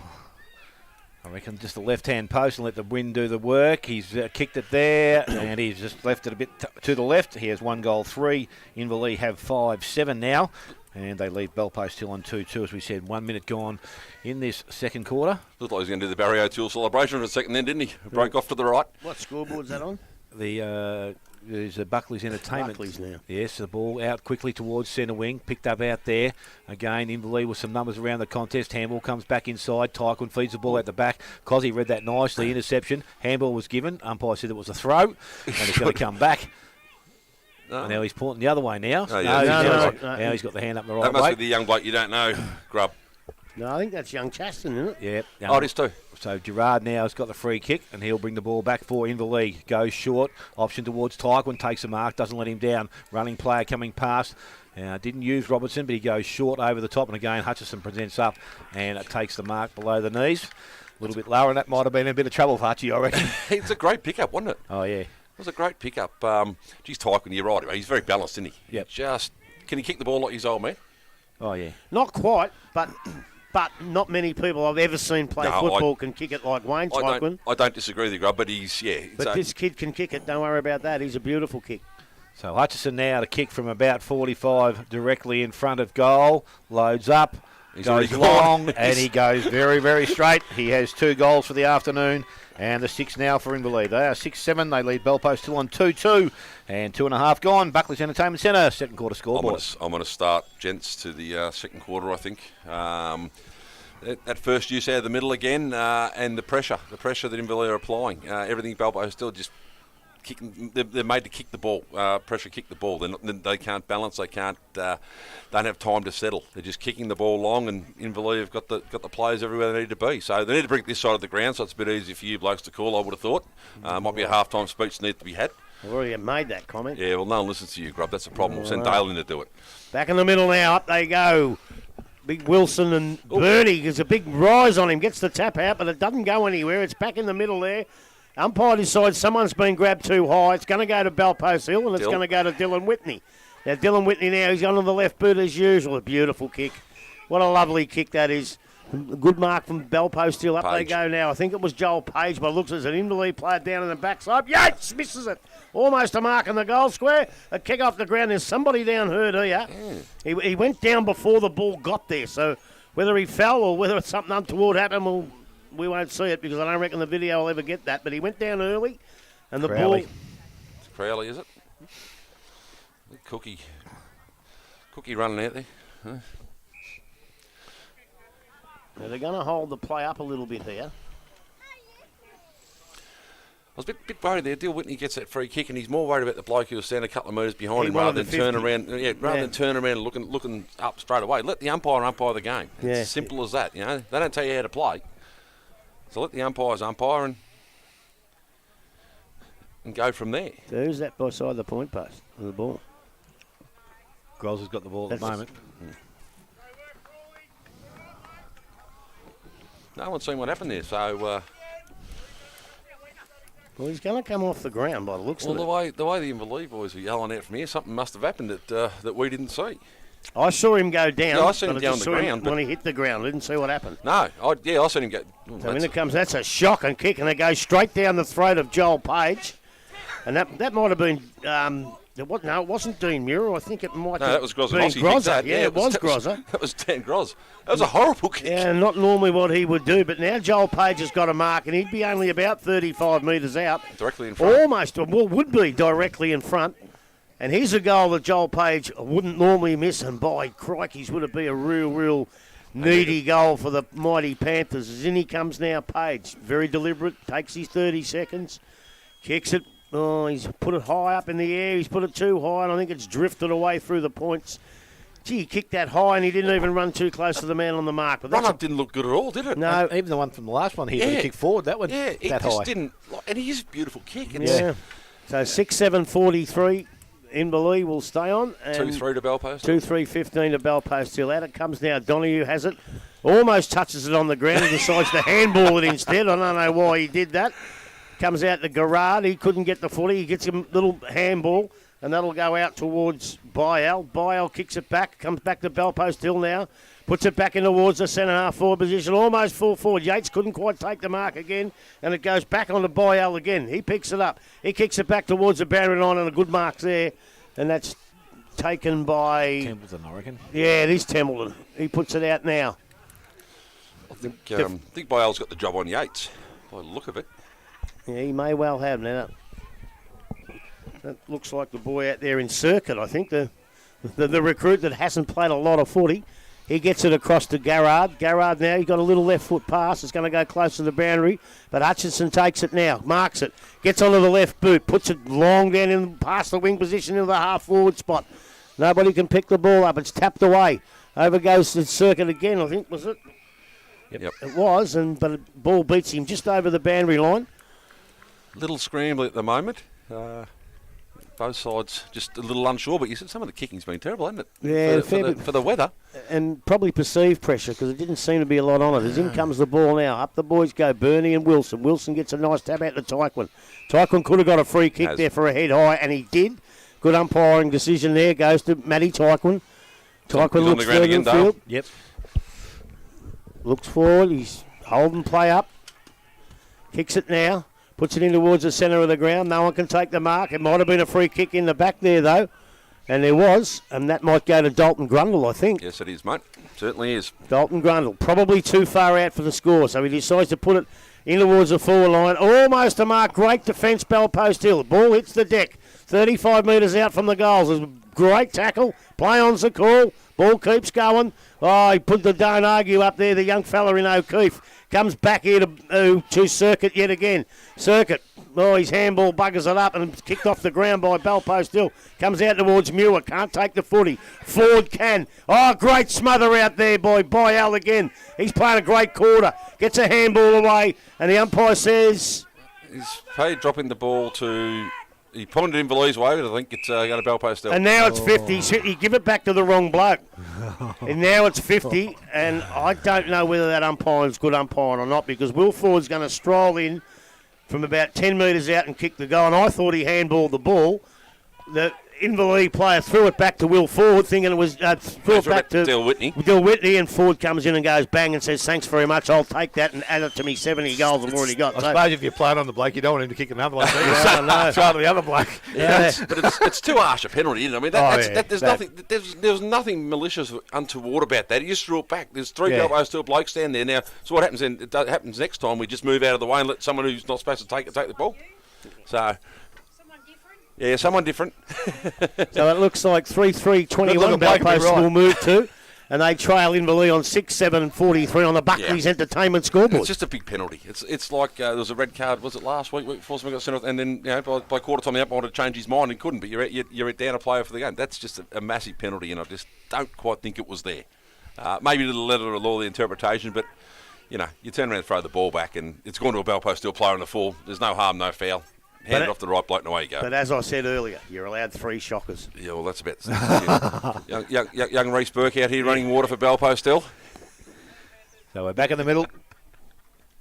Umpire about to restart play. Ball thrown in the air. Man in there doing it. This time Wilson over the top again. Goes towards Whitney and Tyquin. Whitney gets the ball. Free kick anyway. He decides to go back. Umpire says that's okay. So Whitney now delivers the ball sideways towards Muir. And Muir now just looking to... weigh up some options. He hasn't got too many of them. He's going to go wide. Staggard. No, it's not. It's going Sable, sorry. He's going to take the mark on centre wing. So Sable now. He's looking to weigh up his options. Not too sure where he wants to go. So decides to deliver the ball down towards Yates. He's up in front. Ball. Had a first crack at it, but the ball is tapped over the boundary line. Have a throw-in will take place. Just outside their forward 50 for Bellpost Hill. The captain does lead from the front, doesn't he? He'll always give you a 100% contest. Yeah, and he won't leave you asking any questions, mate. No, he's good a captain going around in the whole GDFL, I can tell you that now. I prefer him in 43, mate, than 8, though. So the ball's now thrown back in, tapped down towards Ryan Robertson again. Ball comes out in the tackle, goes up, picked up there by Harmer. He delivers the ball back into their forward line. What? Now, I'll tell you what he's done, right? I missed this. There was a free kick, a dead set free kick to Ryan Robertson. He got flattened off the ball. He's paying it down the field. Right? So what's happened is the umpire, he's had a go at the umpire, and the umpire's given it down the ground field for descent. Now, I'm not sure that's what the rule says, but that's what he's done. I don't know whether that was descent. I reckon he's given it to where the ball landed, Grub. He had a go at the umpire for not getting the free kick, and he blew the whistle straight away, the umpire. This umpire out here paid it and sent it down to where the ball was. Right. But wouldn't you take it towards goal if you were sending it? No, it's where the ball is. Where the ball landed. Well, that's what I thought. Yeah, okay.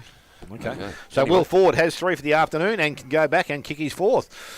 And that would be a pretty good afternoon for Will Ford. Have all 4 goals for Inverleigh, and that looks pretty good off the boot. He's gone straight through the middle. What a kick now. 4-3 now to Bellpost Hill. Inverleigh lead them on 6-7. And we have gone 11.5. Buckley's Entertainment Centre second quarter scoreboard. Oh, well, I'll tell you what, Dill Whitney has certainly imposed himself on the game, hasn't he? He has. His skills, I don't think I've seen a better field kick in 10 years, to be brutally honest. His poise, his time is just unbelievable. Again, just influenced that contest. Brought the ball out here. As you said, Grubby, when Dale calls, they bring the ball out this side for us. When you're calling, they go the other side of the ground. But he's just starting to impose himself. He's roving off Poot, as I said, roving off Wilson. Well, I'll tell you what, smarter. The decision was a bad decision from the umpire not to give the free kick, but it's all down to discipline, and there was none there. You can't do it. So back in the middle again, Wilson this time to Robinson. Robinson out the back towards Tyquin, forced his way through the contest. Hemble comes out towards Gerard. He delivers the ball into their forward line again, going back. Courage there. Caleb Basley takes the mark and will steer things down for Bellpost Hill. And he's gone nicely, goes towards Mann.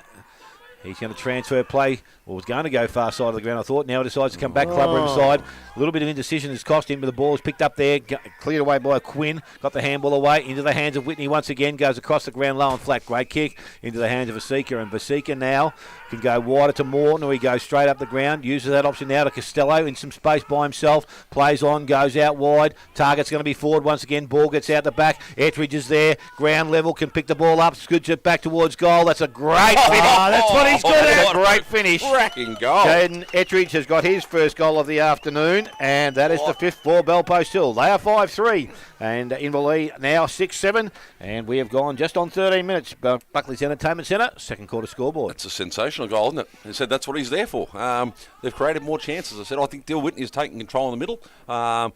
Obviously talking the blokes through. They're roving off Wilson, and Inverleigh haven't responded at all. Belpost at the last three they've kicked now. Last 3 or 4 they've kicked, brought themselves right back in the contest. So we've got a cracker now. Absolute ripping game. Inverleigh need just to work out what's going on in the middle and sort it out. Said Ettridge only needs one chance. 1 or 2 chances. That's what he's there for. That's Tell a Brendan sensational goal. Forsman that. Up it goes now. Wilson in the ruck. Gets a tap out but doesn't go anywhere. Picks up by Belpost, still in the pack. It's still on the bottom of the pack now. Players converge on it, and the umpire said, give it to me, boys, we'll have another go at it. And it's still in the centre of the ground here at the Moreton Power Oval. The boys taking a bit of long time to get up. Whitney on the bottom of the pack, along with Just having a rest. Jared Young, a bit of a push and shove, and up it goes again. Wilson again in ruck. He goes up against Mann, I think it was. Again, the ball doesn't go anywhere, and the umpire's going to be forced to either pay a free kick or ball it up, and he chooses the latter, and he'll ball it up once again. Need to ball them up. Yeah. The old law of averages, mate. There'll be a free kick soon. Is that how it works? That's what they normally do. Up it goes again. Again, Wilson and Mann. A big punch this time. Wilson said, I'm sick of this. Puts it down towards the centre half forward with a big punch. Whitney, no, it wasn't Whitney. Gets a handball out, and it comes out there to... Karen. That's it. Yeah, he got his number 43. They got him in the middle. He's got to change of number. Brown. It is Alex Brown, who played a pretty good first quarter, but the free kick now will go to that player, to young Alex Brown. So he gets a short pass. He puts it close, and it's almost marked by Grundle. Can't quite do it. Gets the ball again. Could be pushed in the back. Could be holding the ball. Umpire says play on, and he'll be forced to come in and ball it up, I reckon. Good decision. And that's exactly what he does. And yes, you're right, it's scrambly, but the pressure's on here at the Moreton Power Oval. Centre half forward position for Inverleigh. 50 metres out from their goal. The ball up. Big Wilson in ruck again. He's got to get another tap out. He does. It's a beautiful tap out. Goes to Tyquin. Tyquin, a quick kick. He runs towards the goal. It beats them all. And it goes through for a magnificent goal to Matty Tyquin. Wow, what a great goal. And that Inverleigh now... Oh, they've taken the score down spot. 7-7-49. And they lead Belpost Hill 5-3-33 on the Buckley's Entertainment scoreboard. Spider Brady. Inverleigh needed that. They were just letting Belpost still dictate the contest. And Wilson, again, has won these taps through the middle. I haven't seen Timmy Barton, is he? He's resting at centre half forward, is he? Centre half back. Centre half back. I'll look at the wrong end of the ground. Centre half back. So, probably need to get him back in there and make that contest again because you're getting away with it too easily. So back in the middle we go again. Bernie this time taps the ball, goes towards their half-forward line. Harmer comes at it pretty hard, goes towards Page now. He's got his head over the ball, got the handball out, goes to James, overran it, but it went back and collected it once again. Got in and out of trouble, got the handball away. Again, some numbers around the contest, picked up Belpost Hill. They try and run the ball clear of the contest. They've been able to do that. Go outside to Yates. Gee, I reckon that was a throw too. Throw. Well, it looked pretty good from here, but it was quick, so he may have got away with it. Ball again goes quickly into their forward line. Mark not taken there because Crowley just gets the ball and whacks it straight over the boundary line. Going to have a throw-in to take place about 10 metres around from the behind post. Got to be a little bit careful, Dean Muir there. He's laying a block, and that was a legal block, but he's just got to... It's a fine line between an illegal and an illegal block. He may have grabbed him. If the umpire picks that up, he'll give a free kick away. And should. He's. I don't mind the bloke's wrestling, mate, but if you're impeding when you shouldn't be. Well, I think he has to, because otherwise he's going to get 6 kicked on him. Well, he's already got 4. Well, then he might get 8 kicked on him. So the ball thrown back in by the umpire, about to be, and Wilson taking up front position. Bernie with him, or took him out of the contest. Harmer gets the ball, kicks it backwards. It's going to favour his teammate in Yates. He goes hard at it, now goes towards his teammate out there, and that was Kerrins. Kerrins couldn't pick the ball up. Crowley had it. Kerrins went back and got it. Gave it towards Harmer again. Harmer puts boot to ball, goes to the half-forward line. Ball tapped over the boundary line, and we're going to have another throw-in to take place. See, I mean, that's more deliberate than that 50-metre kick off the ground earlier. earlier. Yeah, they tend, when you punch it out from the air, they tend never to pay that. No, or if you nor run should out. Nor should they. Yeah. Nor should they. Well, it probably is more deliberate than that one that was kicked out of That's what I'm saying. That's Thrown what I'm back saying. in by the umpire once Great again. throw This in. time, Bernie taps the ball down, goes towards man. It was try to trap it with his boot, couldn't do so. Harmer's there over the top, reeked the ball out. Now the umpire's pinged somebody who I'm not too sure, must have been Inverleigh player because they must have been on the bottom. So Willie Kerrins is going to be the recipient of a free kick. I think that was James on the bottom of it. It is, but too, he's going to be and the he will free get the recipient kick. of That's the what I free kick. thought. See, I can see it over this side of the ground, Smithy. Yeah, But well, I didn't see him unfortunately, under there. you keep getting this side of the ground. So Matty James, we know he can kick the distance. That's not going to be an issue. The accuracy. On the run, you'd back him. Yep. Well, I tell you what, he knows that too because he's come back a long, long way, so he can run up very, very hard. Show a back to. So James now will kick from about just 45 and just beyond that. And again, distance won't be a problem here. He loads up. He goes towards goal, and it is across the front. Oh, Well, it's actually, a he's been mark. marked in the field of play. Yates. That's Yatesy, is it? And Yates has taken the mark. So he will go back and kick Bellpost Hill's fourth for the quarter. Wow, he's threatened them down there a few times, Yates. He's got his hands to a few of them and hasn't quite held on to them, but by crikey, he's held on to that one. So Yates now will take the step, come around, kicks round the body, and he likes it straight off the Captain boot. kicks it. Umpire comes in, and he says it is okay. They have their fourth of the quarter. They move to 6-3.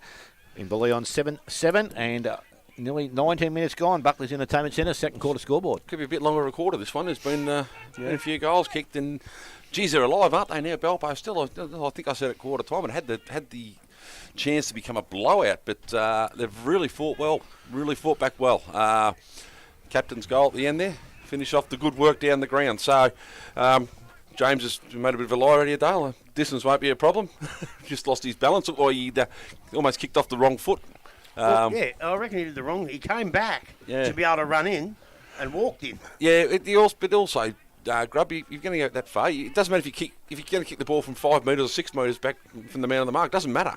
You know, you give yourself the room, you kick it how you comfortable. The man on the mark shouldn't matter where you go from. So No, but I thought he'd run in. Great like, hands. Like he was on the run. great hands by. So back in the middle we go once again. Ball out of the contest. Oh, someone was taken high there. The umpires allowed things to roll. Ball hand of Robertson down in the hands of Burke. Burke's made now laid a tackle on Whitney. Again, the ball's kept alive. Picked up by Robinson. Ball goes back into the half forward line. Meehan comes out to meet it, but it's collected there and kicked sideways by Staggart. Was intercepted there.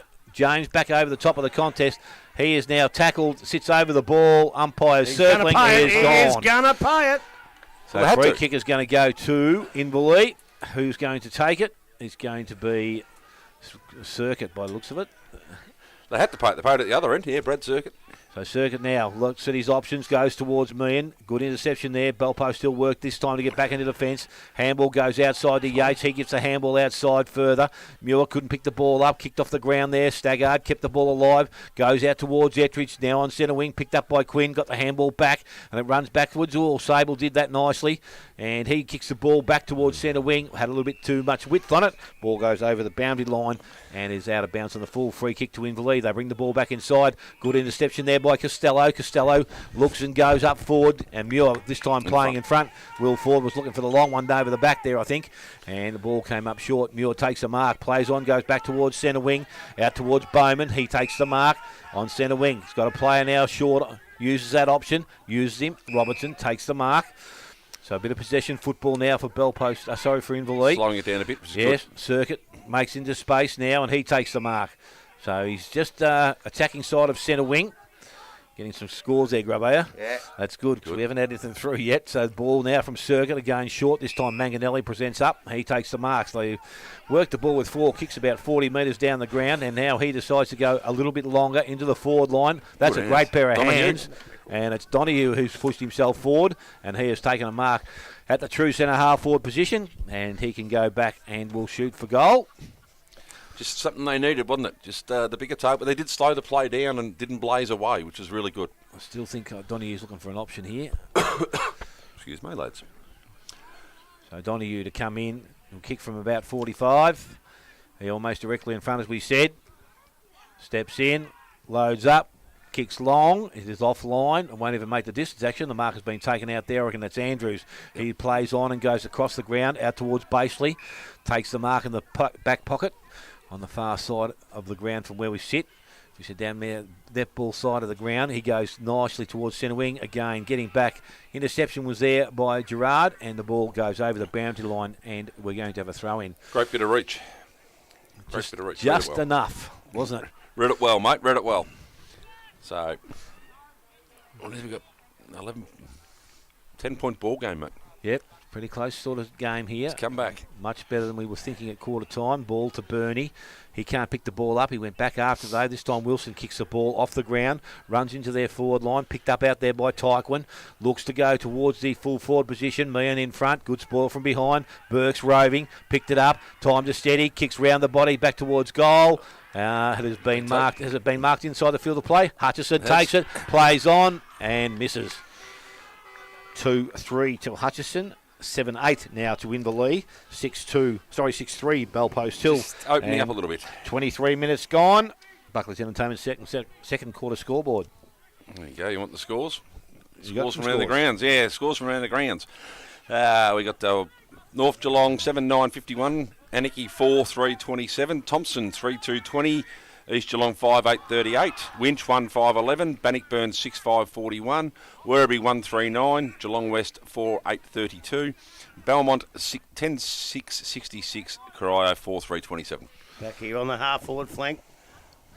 Right in front of the members stand. Up they go. Can't get a tap out. Can't pick up the ball. He does now. And the umpires decided to play a free kick. And it's going to go to the Panthers. There you go. You see who that is, Spiner? Is that Flack event, though. Yeah, Isn't it? Yes, Flacker, too, yeah. as he puts it up towards the half-forward flank. And Yates, another great mark. This time on the half-back flank. Looks further afield. There's players running everywhere, but he slows it right up. Maybe to advantage, maybe not. He's got no one to kick to. He's holding his arms out. The umpire's called play on, and he's decided to just hack it into the air looking for Big Bernie. It goes over his head. Donahue can't take the mark. It's now picked up by Page. Again, now his handball goes straight to a Crawley, I think it was, and umpire's going to have to ball this up. It's just not coming out. It does now. Whitney doesn't. Oh, great play, Dylan Whitley. Gets a handball out towards Barton. Barton drives it down to the forward line. No one can pick it up now. Ford tries to. Then he has another go at it. The umpire's there. Oh, don't hold on to it and don't drag it in, son. And I reckon he's going to play holding the ball. Oh. Now, Will Ford dragged that in. Yep. And it got taken off him. Yep. By young... Benny Bowman. Yeah, Benny Bowman. And Will Ford got the free kick, which I think I looked at that on the video, but... Will Ford was the one that dragged the ball in initially, so he's supposed to be the one to get it out. So I think the umpire's given the free kick to the wrong bloke. He's going to stand right behind him and make sure he doesn't run around. They've got to get rid of that rubbish. Yep. And Ford now. He's going to line up for goal he's going to kick from right on the 50. Should give him 50 for not clearing the area. Well, he might too. Against the umpire. And he comes now forward. He's going to kick from just inside 50 by the looks of this. Puts the boot into it. He drives it hard, but it's gone across the face of goal. They're looking Yates for again? another Yates mark. again, is it? It is Yates, isn't it? No, it's not. It's Cozzy. It's not Yates. It's Cozzy. I've got a funny feeling. Yes, he's been paid the mark. The goal umpire has said it's been taken in the field of play. And Costello plays on, goes around the corner and kicks a goal for Bellpost Hill. That is a carbon copy of the Yates one, isn't it? Well, yes, it was. And it was a little bit lucky, but they moved to 7-3 and they trail Inverleigh 7-8. This is a real great game of footy. It's not lucky, mate. If you don't kill the contest, bad luck. You want to try and outmark a No, forward. lucky they got a free kick down here when it wasn't probably to them. It's But, probably not there, but and that's on the Buckley's Entertainment scoreboard. it's probably not there, mate. But, it's been paid, so you've got to move on from there. You can't sit and worry about it. You certainly can't complain about it. No, but that's why the ball's down there. The ball should be up the other end. Should, could, would, mate. And that's Didn't why happen. the luck of the draw went to Bellpost Hill that time. Won the raffle. Well, they did win at that time. So Look, we're back it's- in the middle. It is footy these days. Although we are just we're waiting not. for We're the just ball. waiting for the ball to come back from the Inverleigh train line.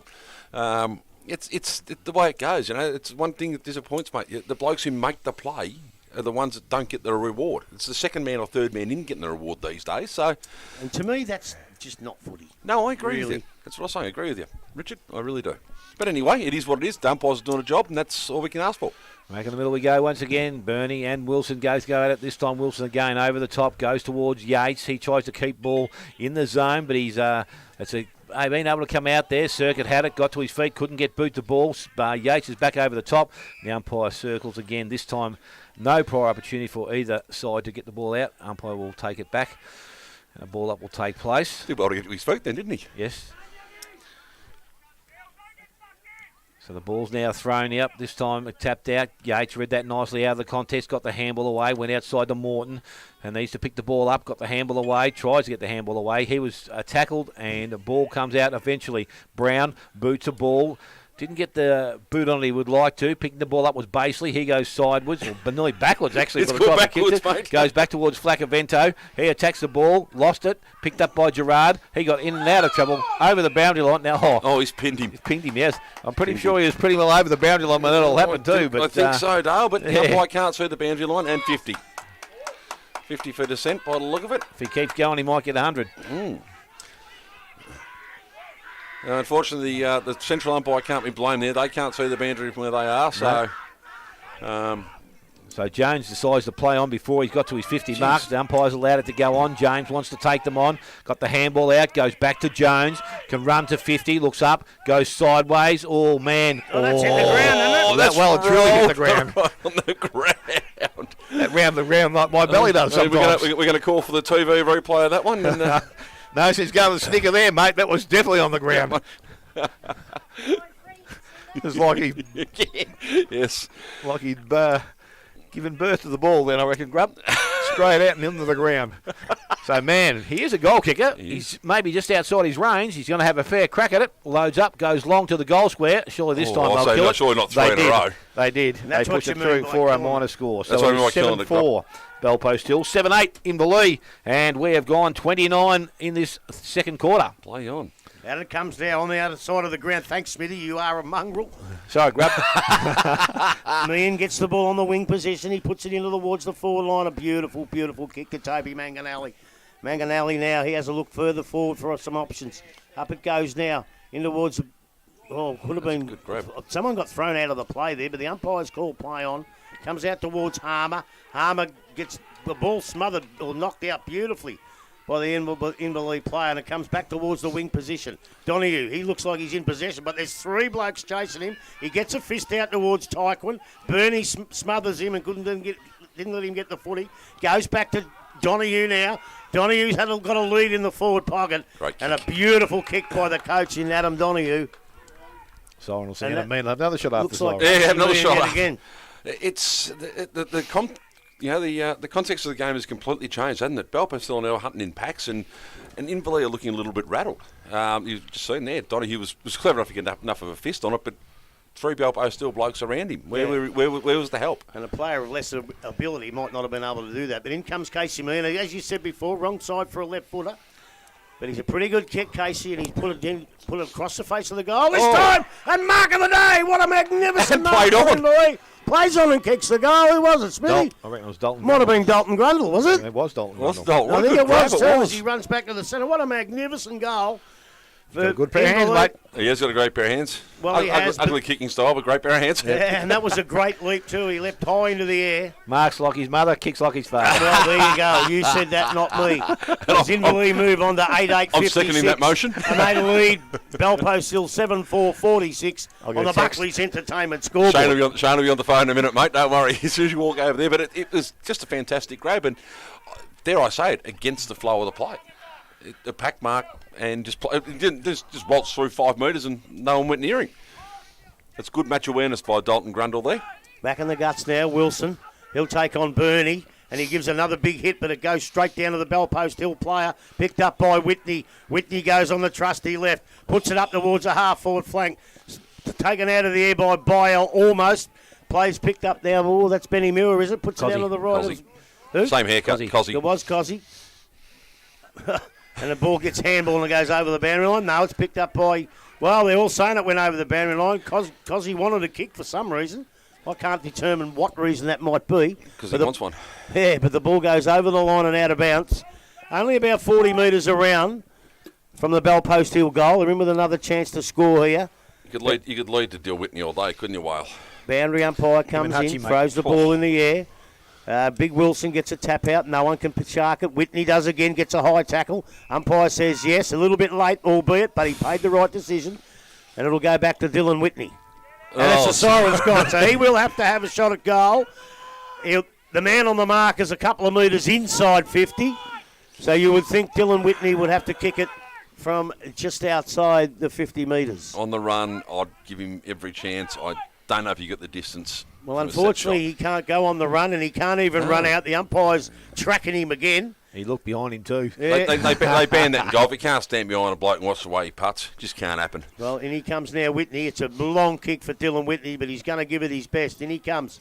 Big boot. I don't think it's going to quite make the distance, but I'll tell you what, it's touched on the line. That's a goal. The umpire reckons this has gone through, I reckon. And it's a goal! A great goal to Dylan Whitney. Oh, that's a great goal. He's one of their players that have been around a long time, and he's just shown them how it's done. Great goal, Dylan Whitney. That is unbelievable. Yes, that is unbelievable. And at half-time, Inverleigh will go with a small margin. They are 8-8. They lead the Bell Post Hill on 8-4. Goal kicks at this stage of the game. 2 each to Hutchison and Grundle. 1 each to Tyquin, Wilson, Meehan and Manganelli. And for the Bell Post Hill, Will Ford with 4. 1 each to Yates, Costello, Whitney and Jaden Etridge. Take a short break. Come back with all the action here from the... Morton Power Oval. You listen to 94.7 The Pulse, your home of local football.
Welcome back to Moreton Power Oval. A magnificent second quarter from Bellpost Hill. They got themselves back in the game.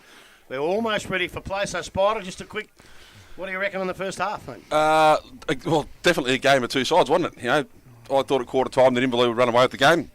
Didn't happen. Bellpost still have shown what we know they have, and they are always in for the fight. Dill Whitney, outstanding.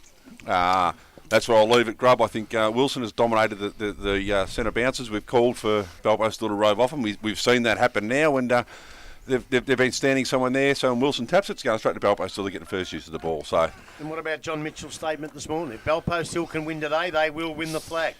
John Mitchell's medication needs to be adjusted, I think. Well, I don't know so much they're going that well. Maybe he might be bloody right. It's be the first time. Oh. No, look, he's made the call. He said if they win today, they'll win the flag. So they've got to get the first hurdle out of the way, mate, and that's win today. Play is about to start once again. Second half, ball comes down, well intercepted there. Ball is picked up and cleared from the centre, but it actually went straight up and straight down. Morton tried to tap it further afield. Picked up there, kicked forward by Tykewin, and that's a great lead up. And again, Casey Meehan, as he did early in the first, and he will go back and kick for goal. It's... There was a bit of breeze out there. I didn't realise till I stood out there before, mate. So that's right, Spy. When you get those scores up just after they kick the goal, let us have them, will you, mate? I'll let you have it, right, Dale. No worries at all, mate.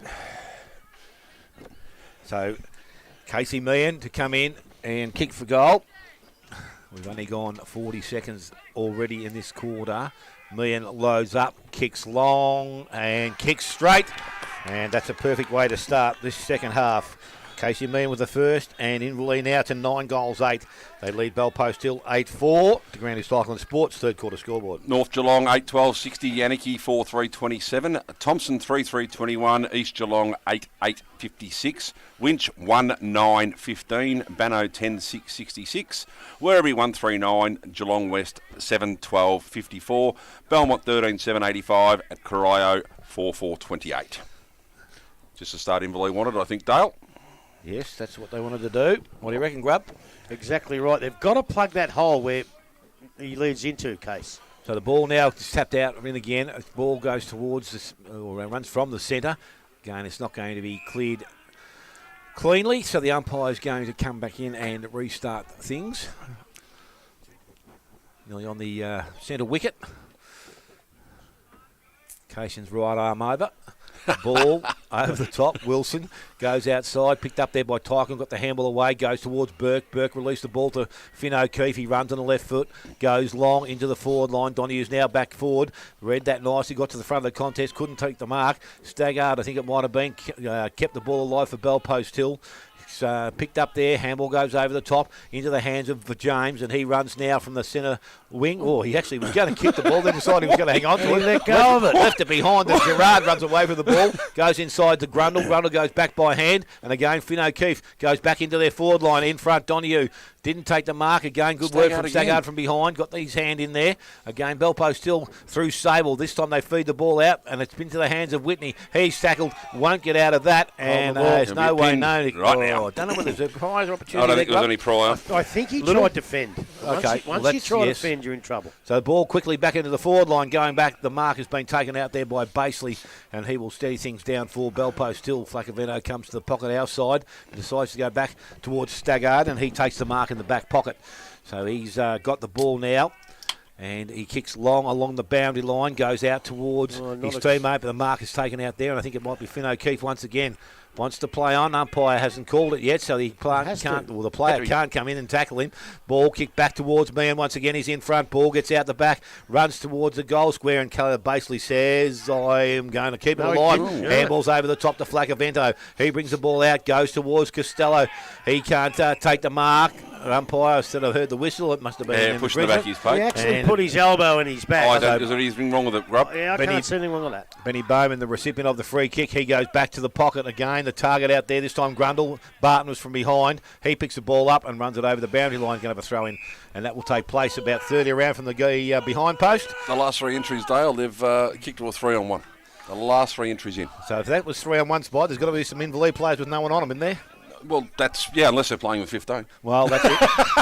Or Bellpost, they've got 21 out there. Might be a good chance to win the game doing that, but the ball thrown back in. Wilson this time flips the ball out the back, goes towards Circuit. He's over the top, dives on it. players converge on top of him. Umpire's asked to play on. This time the ball is going to go back to the umpire without prior opportunity. Out away the camera, mate. A ball game thrown up by the umpire. This time it's going. Wilson taps the ball back. Staggart had it. Picked up there by Muir. Got the handball back to Bernie. Bernie puts boot the ball. Goes back inside the centre square. Coming across again. It's Yates made the contest. Picked up by Gerard. Got the handball out. Again, the bell post still pressure around the contest has improved since that quarter time. And that has been the difference probably in the game, or in their game anyway. And they've been able to hold things up once again as Gerard gets off the ground and hands the ball back to the umpire. This time, looks like Sable running with Matty Tyquin in the middle of the ground. Again, Wilson's up over the top, goes out towards Morton. He puts boot the ball, goes towards Finn O'Keefe. Maybe taking a little high with the tackle. Umpire's allowed it to go. And it's going to be another ball up again, back on that centre wicket, I reckon. Yeah. The Sean Lewis wicket. Yeah, he done his knee on it. His hip. Hip, sorry, yeah. So Wilson this time decides to clear the ball well and truly outside, goes towards Andrews. He takes the ball on and kicks the ball back towards centre wing. Byell, I thought he may have infringed with his opposition player there, but the umpire obviously didn't see it the same way, so there's going to be a ball up on that far side. So we have gone 5 minutes in the third quarter. It's 9-8 to Inverleigh, 8-4 Bellpost Hill. Up they go. Big Wilson gets the tap out. Doesn't go anywhere, though. It's rove down there by the number 23 jumper in Sable. Ball goes underneath the pack, and the umpire says, hold the ball. He said he dragged it in. And they play on very, very quickly. Comes over to Gerard. He puts it up towards the centre half forward position, but it's not a good kick, and the ball's punched over the line and out of bounds. And that number's not in here. I better get me binoculars on. Who's that, mate? Which one? I thought it was 34, but it obviously wasn't. Wasn't, what's his name? Wearing 43 now, was it? Brown, Alex Brown. No, it was a Bellpost. Bellpost still. In it comes now. Wilson again in ruck against Bernie. Wilson gets the tap out in the direction of O'Keefe, but it's beautifully picked up by Tyson, who gives it to Finn O'Keefe.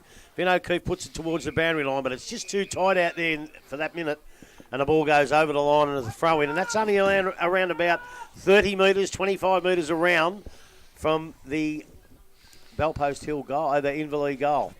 Boundary umpire. Don't wait, son, just throw it in. Yep. He's looking to see if they're ready, but it's just throw it in. He's done a great job, this kid, and a beautiful throw in yet again. Up they go. No one can get the tap out. It's picked up by Wilson. He probably lets it go. Comes out of the Bellpost Hill defence, and away they go now, looking for Morton. Morton comes out towards the wing position, but the ball bounced badly for him and couldn't pick it up. No one can pick it up. Meehan's in there battling, and the ball rolls over the line and out of bounds, and he copped a bad bounce in, young Dylan Morton. That's the beauty of our game, Grubby. You don't play the round ball, mate. It can do what it likes.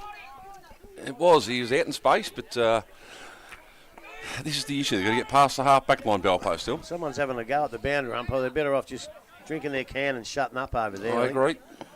In it comes now. Big throw-in, a good throw-in. There's a hold behind play, and it's going to go to Wilson. He quickly handballs to Tyquin.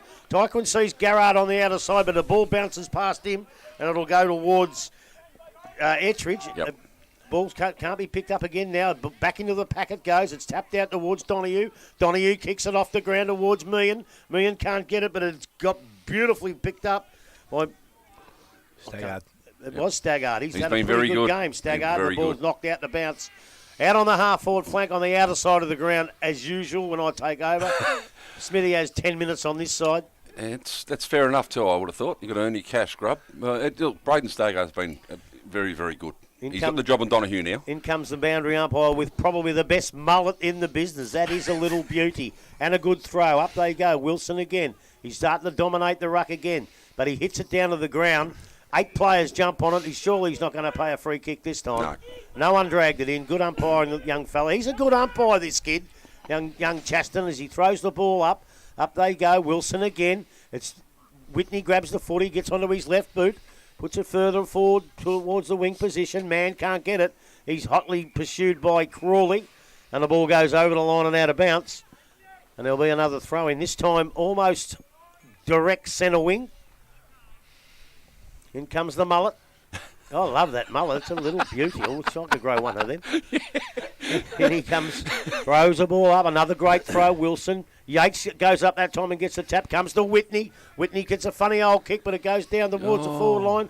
Can't be picked up there by the Inverleigh defence, and they're in a bit of trouble, but it's been taken out beautifully. Comes out towards O'Keefe. He can't pick it up. Now he gets a little handball. Goes over to Haste. I think the umpire said it might have been a throw. And they've paid a free kick to Bell Post Hill. Very good pressure out there, Grub. Very good pressure. And unfortunately for them, it's going to be taken by Jaden Ettridge, who can kick this goal. Oh, was he 30 out, mate? Directly in front.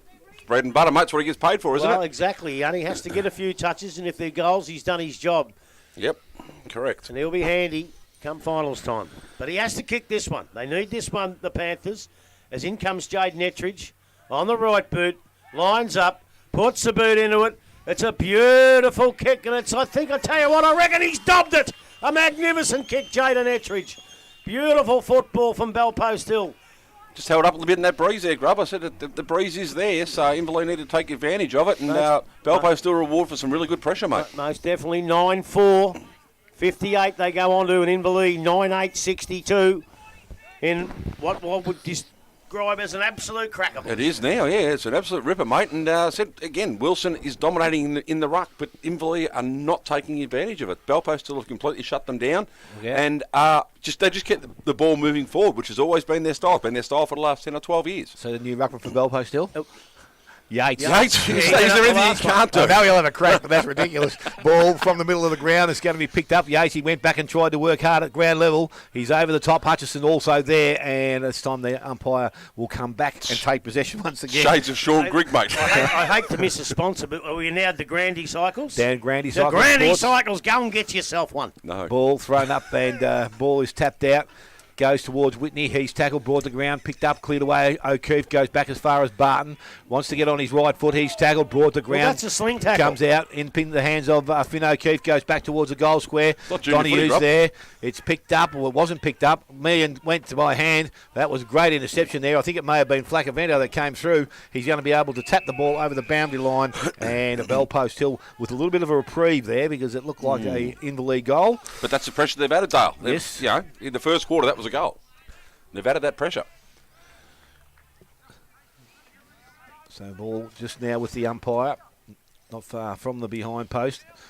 It's in the air, Barton front position, ball tapped out towards Burke, it's kept alive, picked up there, Staggard, releases a bit of pressure, kicks out towards the outside 50, ball runs over the boundary line, and it will be thrown back into the field of play. And they're just absorbing the pressure now at the moment, Bell Post Hill, and putting it back on Inverleigh, who have not responded overly well. They seem rushed and panicked, mate. Yeah, they might have had fair pressure early, but now they've got perceived pressure as well. So ball is thrown back in again, this time in front of the contest. Whitney will dive on it. Well, actually, Bell Post Hill, the player, with Inverleigh player to dive on top of the ball. Yates is over the top once again, working hard. And it's going to be now thrown That's up a good decision by the umpire. Yeah. He grabbed the football, but he didn't drag it in. No. And this kid, he designates that beautifully. So the ball thrown up very quickly. This time Yates gets the tap out, goes back, and this time Whitney picks the ball up, bursts from the contest, goes into their half-forward line, gets out the back, goes towards the half-forward line, picked up by Page, got the handball away to Costello. He looks up towards goal. I tell you what, put your glasses down because that has gone straight through the middle. Hit the front. So Nick Costello has kicked his second goal of the afternoon, and now the 10th for Bell Post Hill. They are 10-4. They lead Inverleigh on 9-8. We have gone 12 and a half, nearly 13 minutes. The Randy Cycling Sports third quarter scoreboard. I reckon Bell Post still have picked up a weakness with Wilson. He's very, very good at the jump and leap, but when it comes to the body on body, that's probably why Yates is in the middle at the moment, because I think, what's his name, Bernie probably exposed it, and Timmy did it around the ground too. The body on body that they win in the contest. Yatesy been hard at him. Could have been a short step, straight through, tapped the ball down. Dill Whitney, what can you say about that? Just picked it up. I can't believe I didn't get to commentate that. That's ridiculous. Well, I'm glad you didn't, because Dale actually nailed it perfectly. You would have killed it. Bastard in Inverleigh, right? Staggard goes, it was Sable went after the ball. It was picked up nice and clean there. Robinson got the handball away to Wilson. He goes back into the forward line out in front. Meehan. Good work from behind by Quinn. Forced the issue down. Ball goes to Baseley. Tried to kick the ball out. It was a high tackle or a high tap. Doesn't matter. Caleb Baseley is going to win a free kick. So inside the defensive 50, he will settle things down again for Bell Post Hill. You would think if they can be thereabouts. No, it's going back to Quinn, so I'm not too sure what the free kick was for. So Quinn's got the ball. He goes outside. Kick, okay. Mark has been taken out there by Sable. And he will, again, look to deliver it further down the field. Possession game is going to come undone now, but it's picked up there by Haste. He goes back into the forward line. Good work from Baseley. Come from behind, got in front, took the ball and kicked it back towards centre wing. Fell straight into the hands of Mann. And he will now go back and chip the ball sideways. Again, a bit slow through the air, which allows Crowley to arrive and take the ball over the boundary line. And we'll have a throw in on centre wing, far side. Your call, Grub. Thanks you very, very much. From 700 metres, and I can officially inform you that 50-metre line is 50 metres. Don't you worry about that. So I was wrong. In it comes now. Up they go. Big Wilson gets pushed out of the contest, and the umpire agrees with me. He's called play on given advantage. Tyquin picks the ball up, puts it towards Donahue. It goes over their head. Oh, there's Tyquin. Oh, that's magnificent football out there by Flacavento. Flacavento kicks it up towards the wing position. One-on-one contest. Alex Brown wins that. He gives it over to Young. Been a bit quiet since quarter time. Gives it over to Dalton Grundle. Grundle's seen Manganelli on his own in between two Bell Post Hill players. Not an easy thing to do. And he's dropped it right in the middle of him on Manganelli's chest. And he'll line up from 30 metres out on a 45-degree angle. There goes your mullet, Grubby. You're running straight past down the boundary line. He's on this side. Yeah, well, he's the flash, mate. He can go wherever he likes. He's done a lap. He's done well. The only one out there, is he? Manganelli lining up, mate. And he comes now. That's as straight as a die. Thank you very much, he said. Puts his hand in the air. And now Inverleigh, they needed that one. They move on to 10-8-68, and they lead the Bell Post Hill 10-4-64 on the De Grande Cycle scoreboard. Spider Brady. Why was Grubby calling that, mate? It was in front of us here. Yeah, What's going on there? Look, this has become a seesaw battle. You know, Bell Post Hill have hit the front, and then Inverleigh have responded very, very quickly. So this is a rip snorter, lads. See how good I was on this side? Yeah, not really. Cameron's in trouble here. Yeah, well. He's in real trouble. Nothing like a drive-by, Grubby. Nothing like a drive-by, mate. Umpire back in the middle now. He's going to throw it up. So as usual. Grundle doing the ruck work, and it's going to be doing it against Yates. This time Grundle gets the ball down, goes out. James will arrive first. Actually went past the ball. He was taken, I thought, unfairly without the ball there into the hands of Hutchison. Now goes back. His kick wasn't great, but Burke's going to make it good. Got the handball there, didn't use it. Now he goes up, looking towards Grundle. Goes over, Donahue went over the top. Tyquin came out. He sits over the top of the ball, keeps the ball alive, goes to Robinson by hand, back to Burke. He's tackled, ball comes out. Again, the pressure still hasn't landed. Tyquin threw it out, goes towards his teammate there in Donahue, boots the ball, didn't travel that far, goes to Burke. Again, players around the contest. Tyquin saying, his head run so the umpire's on the outside looking at that too and didn't see it. And it's going to be a throw-up to take place. Eddings didn't put his hand up so the sun was in his eyes, the sun was right behind him. He's just lucky he could duck his head below his shoulders because it might have lost the whole thing then. So this time the ruck contest picks up there. Barton tries to put boot to ball and does so. Goes out towards Morton. Got the running player. James it is. He will take them on. I knew he'd try and give the handball. Now he puts himself under pressure. Runs over the boundary line and it will be thrown back in. Bit willing. Well, bit of advice being given there. We're going for a dance tonight, are we, lads? No? Bit of ball thrown back in by the umpire again. This time it's Bernie and also Grundle. Grundle gets the ball down to the front of the contest. Brown's over the top of it. Player over the top. I think it might be Morton. And we're going to have it going back to the umpire. Still going. Yeah, that's all right. He's trying to put James off his game, which I agree with, as long as he doesn't do anything illegal. No, you're right. Thrown up once again. This time Grundle up over the top. Knocks the ball clear of the contest. Goes towards Vasika. He's over the top of it. Probably again. Manhandle. Picked up Martin. Got the handball away. As far as, I'm not too sure who it is because players converged on him very quickly. Oh, they'd hold the ball. Well, I don't agree with that one either. You've got to have a little bit of prior opportunity. That was Harmer. It was that came. But the handball goes very quickly into the hands of Cations. Cations goes long into the forward line, going back Baseley. Can't take the mark. Ball gets out the back. Baseley needs to tap it through. Tried to. Now he'll have a second go at it, and he will push the ball through. That's a big kick, wasn't it? A minor score to Inverleigh, so it moved them to 10-9. 10-4 to the Bell Post Hill side. And we've got Andrews doing the kicking in duty this time. Got to come this side, mate. I'm still on the call. Yeah, that'd be right. Over to you, Grubby. Goes out wide in front. Page comes up and takes the mark. So Joel Page now just outside their defensive 50, goes back towards centre wing. Man is going to be the target. He's up in front, had hands on it. Crowley gets brings the ball to ground. Then the ball goes over the boundary line. So we'll have a throw in on the far side. When you're that clear in front, you've got to mark those. Yeah, he had good jump at it. Had protected the area the whole time. Had the hands up. You just can't drop those. 85-6 in favour of Belmont Lions. Thanks, Cogsy. Ball thrown back in. Bernie front position. Grundle out the back. Ball comes back towards the centre of the ground. Again, Belpo still through the circuit. Gets the handball back towards Barton. Barton handballs the ball wider, and they would take the ball back to the far side and over the boundary line. So again, same process as before. I apologise to Cry. It was 4-2-26. I didn't read it. I read that out before, yeah. So they're taking 3 goals off them. Not that head count. Barry O'Toole's not playing. That's happened once before. At Belpo still, too, I believe. Yeah, St Leonard's won it. Had a free kick here. Were you the coach, Dale? Yeah, I at the was, time? actually. Sent someone on I shouldn't have. Well, Yates has just shown the man on the mark of the ball there. He's going to chip the ball over the top, and the mark has been taken out there. Dill Whitney has the ball. He's going to run on his left boot now, delivers the ball back in towards centre forward. There's a free kick in down the ground, and it's going to go to Yates.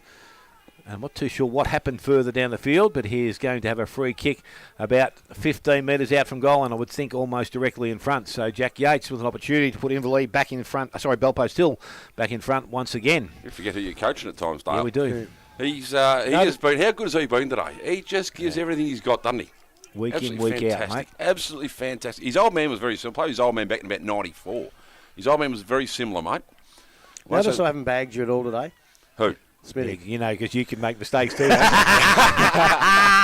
comes in, kicks that goal, and he is offline. He misses. There's a big roar from the That'd be the Inverleigh crowd, I would think. They're letting him have it over there. Well, they saw him show the ball early on. So yes. 10-5, Belpo still 10-9 Inverleigh, and we have gone 21 minutes. Grub, you're over. out it comes now. Big out of the full-back position, looking for Wilson. He took 2 grabs out of it, but he almost spilled it there, the big fella.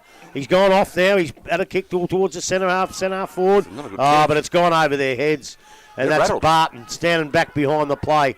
Barton now settles things down a little bit, looking for a lead up forward. He brings it out towards the wing position, out towards Benny Muir territory. He doesn't let him down and takes a mark. Now Ryan Garrard on the mark. What will he do? He can't go until he calls play on. A nice little pass there.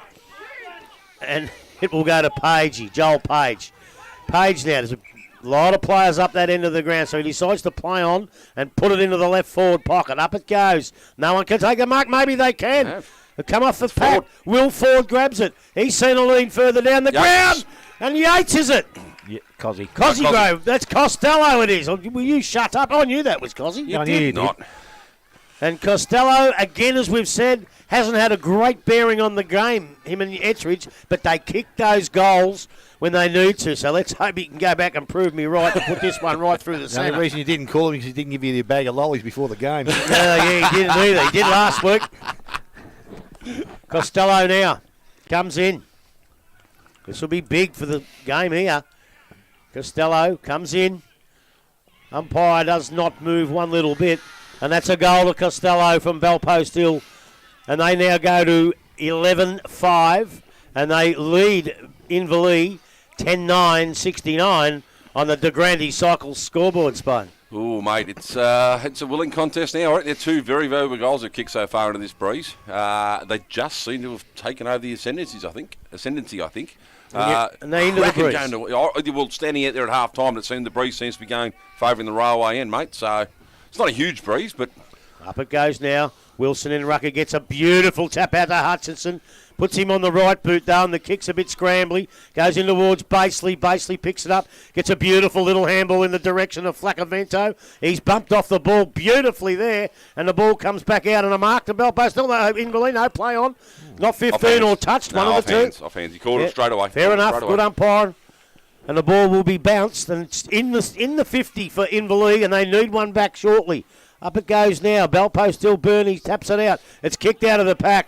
But waiting behind there, down in the full-back position, is Caleb Basley. Well, he's 3 votes from Smitty already, I reckon. Beautiful kick. Goes out towards Andrews. Andrews takes the mark. He goes back, settles things down. They're in front. There's no need to hurry too much and kick it badly. He comes in. He puts it along the boundary line, along the wing position on the outer side of the ground. Nobody can pick it up. It's been a free kick paid by the looks of it. Well, the whistle did go. And that will be a free kick to Rusty Garrard, is it? Dean Muir. I knew he had long sleeves. One of the two. Muir now puts it in towards the centre half forward position. Up they go. Meehan can't take it. Almost gets it again, but he doesn't. It's cleared by Flacavento. Back towards the wing position. Is that Will Ford way up the ground? You knew the compass and cut lunch to get back from there. Yeah, well, it looks like him, and it is him. He's taken it with a little pass out there. Goes out to Timmy Barton. Timmy Barton again puts it on, but it's a bad kick. And an interception mark taken out there. Gee, Smitty, who's that? Maybe Templeton. It's Templeton, I think, as he comes in now. Puts it towards the centre half forward position. Up they go. Couldn't quite take the mark in Inverleigh. Ball bounces out towards the boundary line.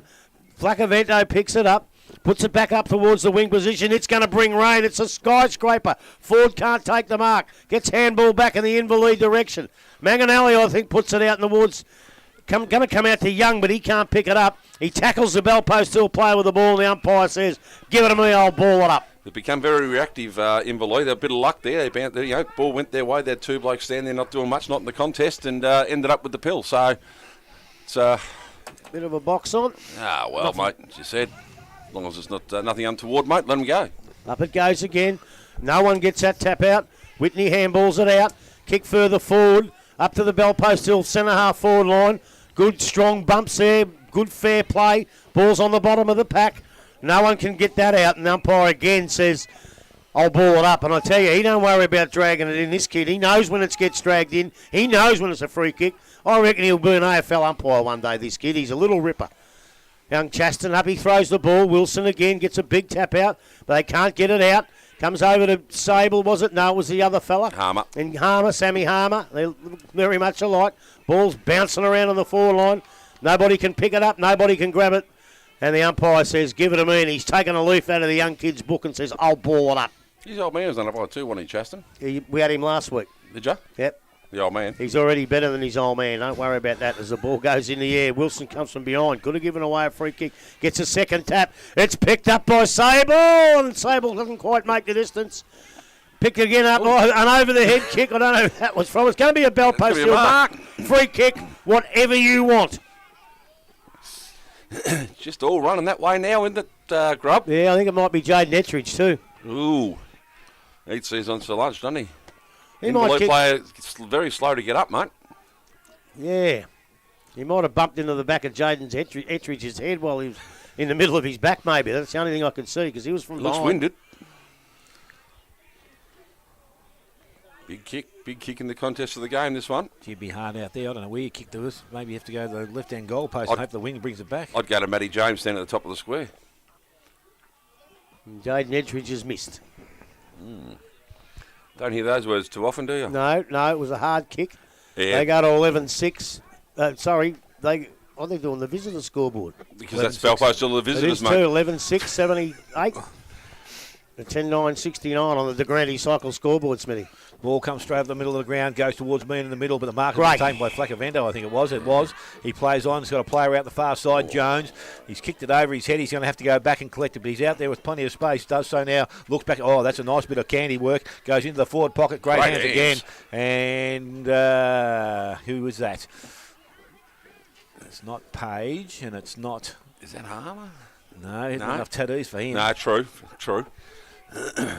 Might be Will Kerrins, was it? Yeah, one of Kerrins. So he put the ball back into the goal square. Ball runs through the contest. Ford leads in the race for the ball. Ball now goes over the boundary line, and we're going to have a throw-in to take place. Probably a strange place for Will Kerrins to be, mate. That's why we probably didn't pick him up. It was a good pair of hands anyway. Now the blood rule, I think, from somewhere. Danny Morton, is it, that's coming off the ground. And Aaron Basika is coming onto the ground. So with that, the umpire now about to restart play. He throws it in. Wilson taking front position. Ball comes out. Picked up there. Kick back towards goal. And it's going to run to the goal square and be pushed through. Kick off the ground. I think that was Mann that got boot to ball. Umpire says that is okay. He has got his first, I think, for the afternoon, and the 12th now for Bellpost Hill. They are 12-6. They lead Inverleigh on 10-9, and we have gone almost 29 minutes. The Brandy Cycling Sports third quarter scoreboard. Well, the quarters are going around the 29-30 minutes so far, so there won't be too long to go, but that's a fantastic goal. They just scrambled it and kept moving it forward and caught Inverleigh out. Again, as we talk about killing the contest, plenty of chance to kill the contest. Matty James' quick kick went into the goal square, it bobbled around, no one wanted to do anything about it. I think that might have been Dylan Morton too. Man found the right spot and knocked it through. Who did I say? Danny. It's Danny. his brother. He did. Morton Power, is that who it is?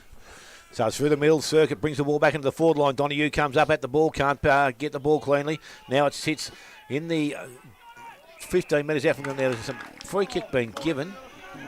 On the bottom of the pack, did he drag it in? I couldn't see that. No. If you're lying on your back, you can't drag it in, can you? It rolled in. There's no...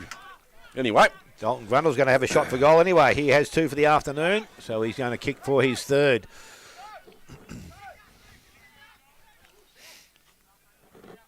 So Grundle now from about 30 metres out, almost directly in front, comes in, kicks that goal, and that is straight over the umpire's head. He has got his third of the afternoon, and the 11th now for Inverleigh. They are 11-9. Bellpost Hill are on 12-6, and as I said, we have gone over 30 minutes in this third quarter of the Grandy Cycling Sports third quarter scoreboard. No side can break away. It's what we want to see, isn't it? No, Inverleigh had probably a 4-goal lead in the first quarter, Dale, and since then it's just been an absolute cracking contest. Don't know what the free kick was for, dragging it in. I didn't see it, but... you lie on your back, it's pretty hard to drag it in, though. It's like getting a turtle to roll over, isn't it? Yeah. So, yeah. Anyway, umpire calls as he see it, mate. We're in here, he's out there. So back with the umpire in the middle of the game. Now we go at it again. Yates got the hand on the ball, but it's through Tyke when the ball is released, goes towards Vasika. He can't pick the ball up cleanly. Inverleigh just looking to push the ball forward. Finn O'Keefe grabs it. He lies on his back now, and then the ball that comes out. The umpire says as the ball had come out, umpire's going to bring it back. There's going to be a ball up taking place. Red time sweeper is the call. The ball now thrown up. Wilson's going to be coming over the top, taps the ball forward. Whitney in the right spot, gets boot the ball, delivers the ball back to the middle of the ground, picked up there by Brown, got the handball away. It was okay, went to Burke. Burke gives the ball outside, goes to Tyquin. Tyquin puts the ball back into the forward line. Mark not taken out there by Quinn, picked up, ends up in the hands of Meehan, shrugs it, goes towards goal, and ball will be run through for a minor score. So it is now 11-10 to the Inverleigh side. Bellpost still on 12-6. And as I said, can't be much time left. We have gone 31 and just over 31 to Grandy Cycling Sports third quarter scoreboard. Can I surmise the red time sweeper is a player behind the ball, Grubby, for the last couple of minutes of the quarter? That's just my hazarding a guess. That's what I'd be saying it be. Well, that sounds pretty true to me. Without Andrews it is. He doesn't get kick out, but he goes for a bit of a run. Puts the ball onto the right boot. Obviously goes to the outer side of the ground. The gravitation side of the ground. And I reckon it is a mark to Yates out there. He's knocked up, taking marks and getting in the play, young Yates. And he's got the foot. He looks like he's going to come across the ground, which he does so. And he gives it to Timmy Barton, player of similar experience. And Timmy Barton, I lost it on the binoculars, but it's a beautiful little pass out there. And that's back to Dylan Whitney by the looks of it. Dylan Whitney's played a ripping game, puts it on the left boot. Nice little pass. Barely 15. Taking up the time there. They know they've got the lead. And Joel Page, right where the siren goes. And that's another great quarter from Bellpost Hill Football Club as Inverleigh 11-10-76. They trail the visitors in Bellpost Hill 12-6-78 on the De Grande Cycle scoreboard. And 2 goal kickers to three-quarter time. We've got Dalton Grundle with 3, Casey Meehan 2, Blake Hutchison 2, Toby Manganelli 2, 1 each to Tyquin Wilson. And for the Bellpost Hill side, 4 to Will Ford, 3 to Nick Costello, 1 each to Mann, Yates, Whitney. And Jaden Etridge also with 2. So take a short break, come back, and we'll go through everything that's happened here in the game this afternoon, plus what Spider Brady thinks might happen in the last. You listen to 94.7 The Pulse, your home of local football.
Lift off.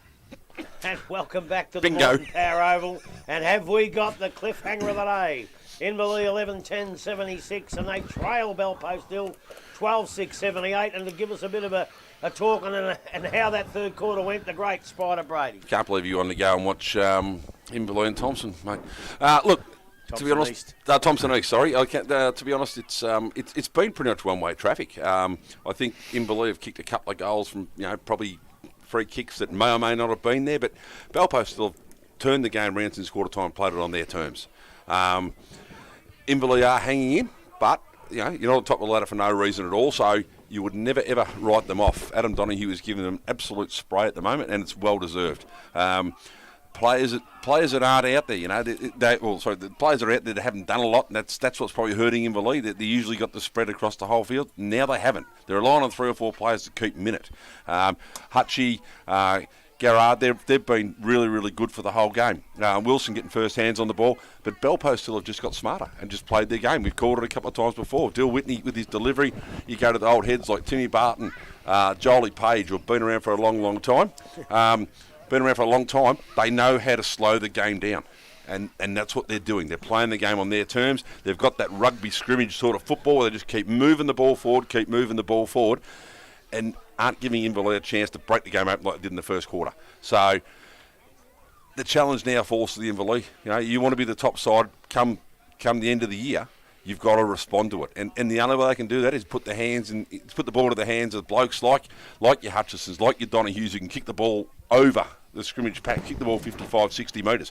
If they don't do that, Belpost still are quite happy to win a game by 2 or 3 points, and they'll scrimmage and do that. Have we underestimated the Panthers a bit? I have. I think I certainly have. I think today, yes. Last week, no. But again, Do you think they beat East last week? I gave them a chance only because they've matched up the last times we've seen them grab. The day at Belpost Hill, and then last year again the same thing happened. I know the side were different then, but they just seem to match up well against East Geelong. So 3 weeks ago, they looked like they mightn't make the 5. Well, the issue is a fair chance. The issues with this game, you can say what you like. There is history of Belpost still beating Inverleigh in big games. Even when Inverleigh going through the side, they're losing out. They'd lose one game to Belpost, they'd lose the prelim final, grand final. So Belpost still know that. So here we go. Final quarter is up and away, and the ball is tapped out again by Wilson, but it's Bernie. I think that was over the top of the ball. And it's going to be running across the ground now. It's picked up there in the hands of James. James will run and carry as he normally does. Wants to get back on his right boot. Does so now and loads up, goes long into their forward line. Contest required. Yates will give it forward over the top. Goes to Ettridge. Ball is kept alive. Runs outside the 50 now. Over the top. Muir was taken to ground, and it's been kept alive. Belpost still trying to run the ball out. Muir has it once again. He's brought to ground. Umpire has to come in and take possession of the ball, and that will be the case.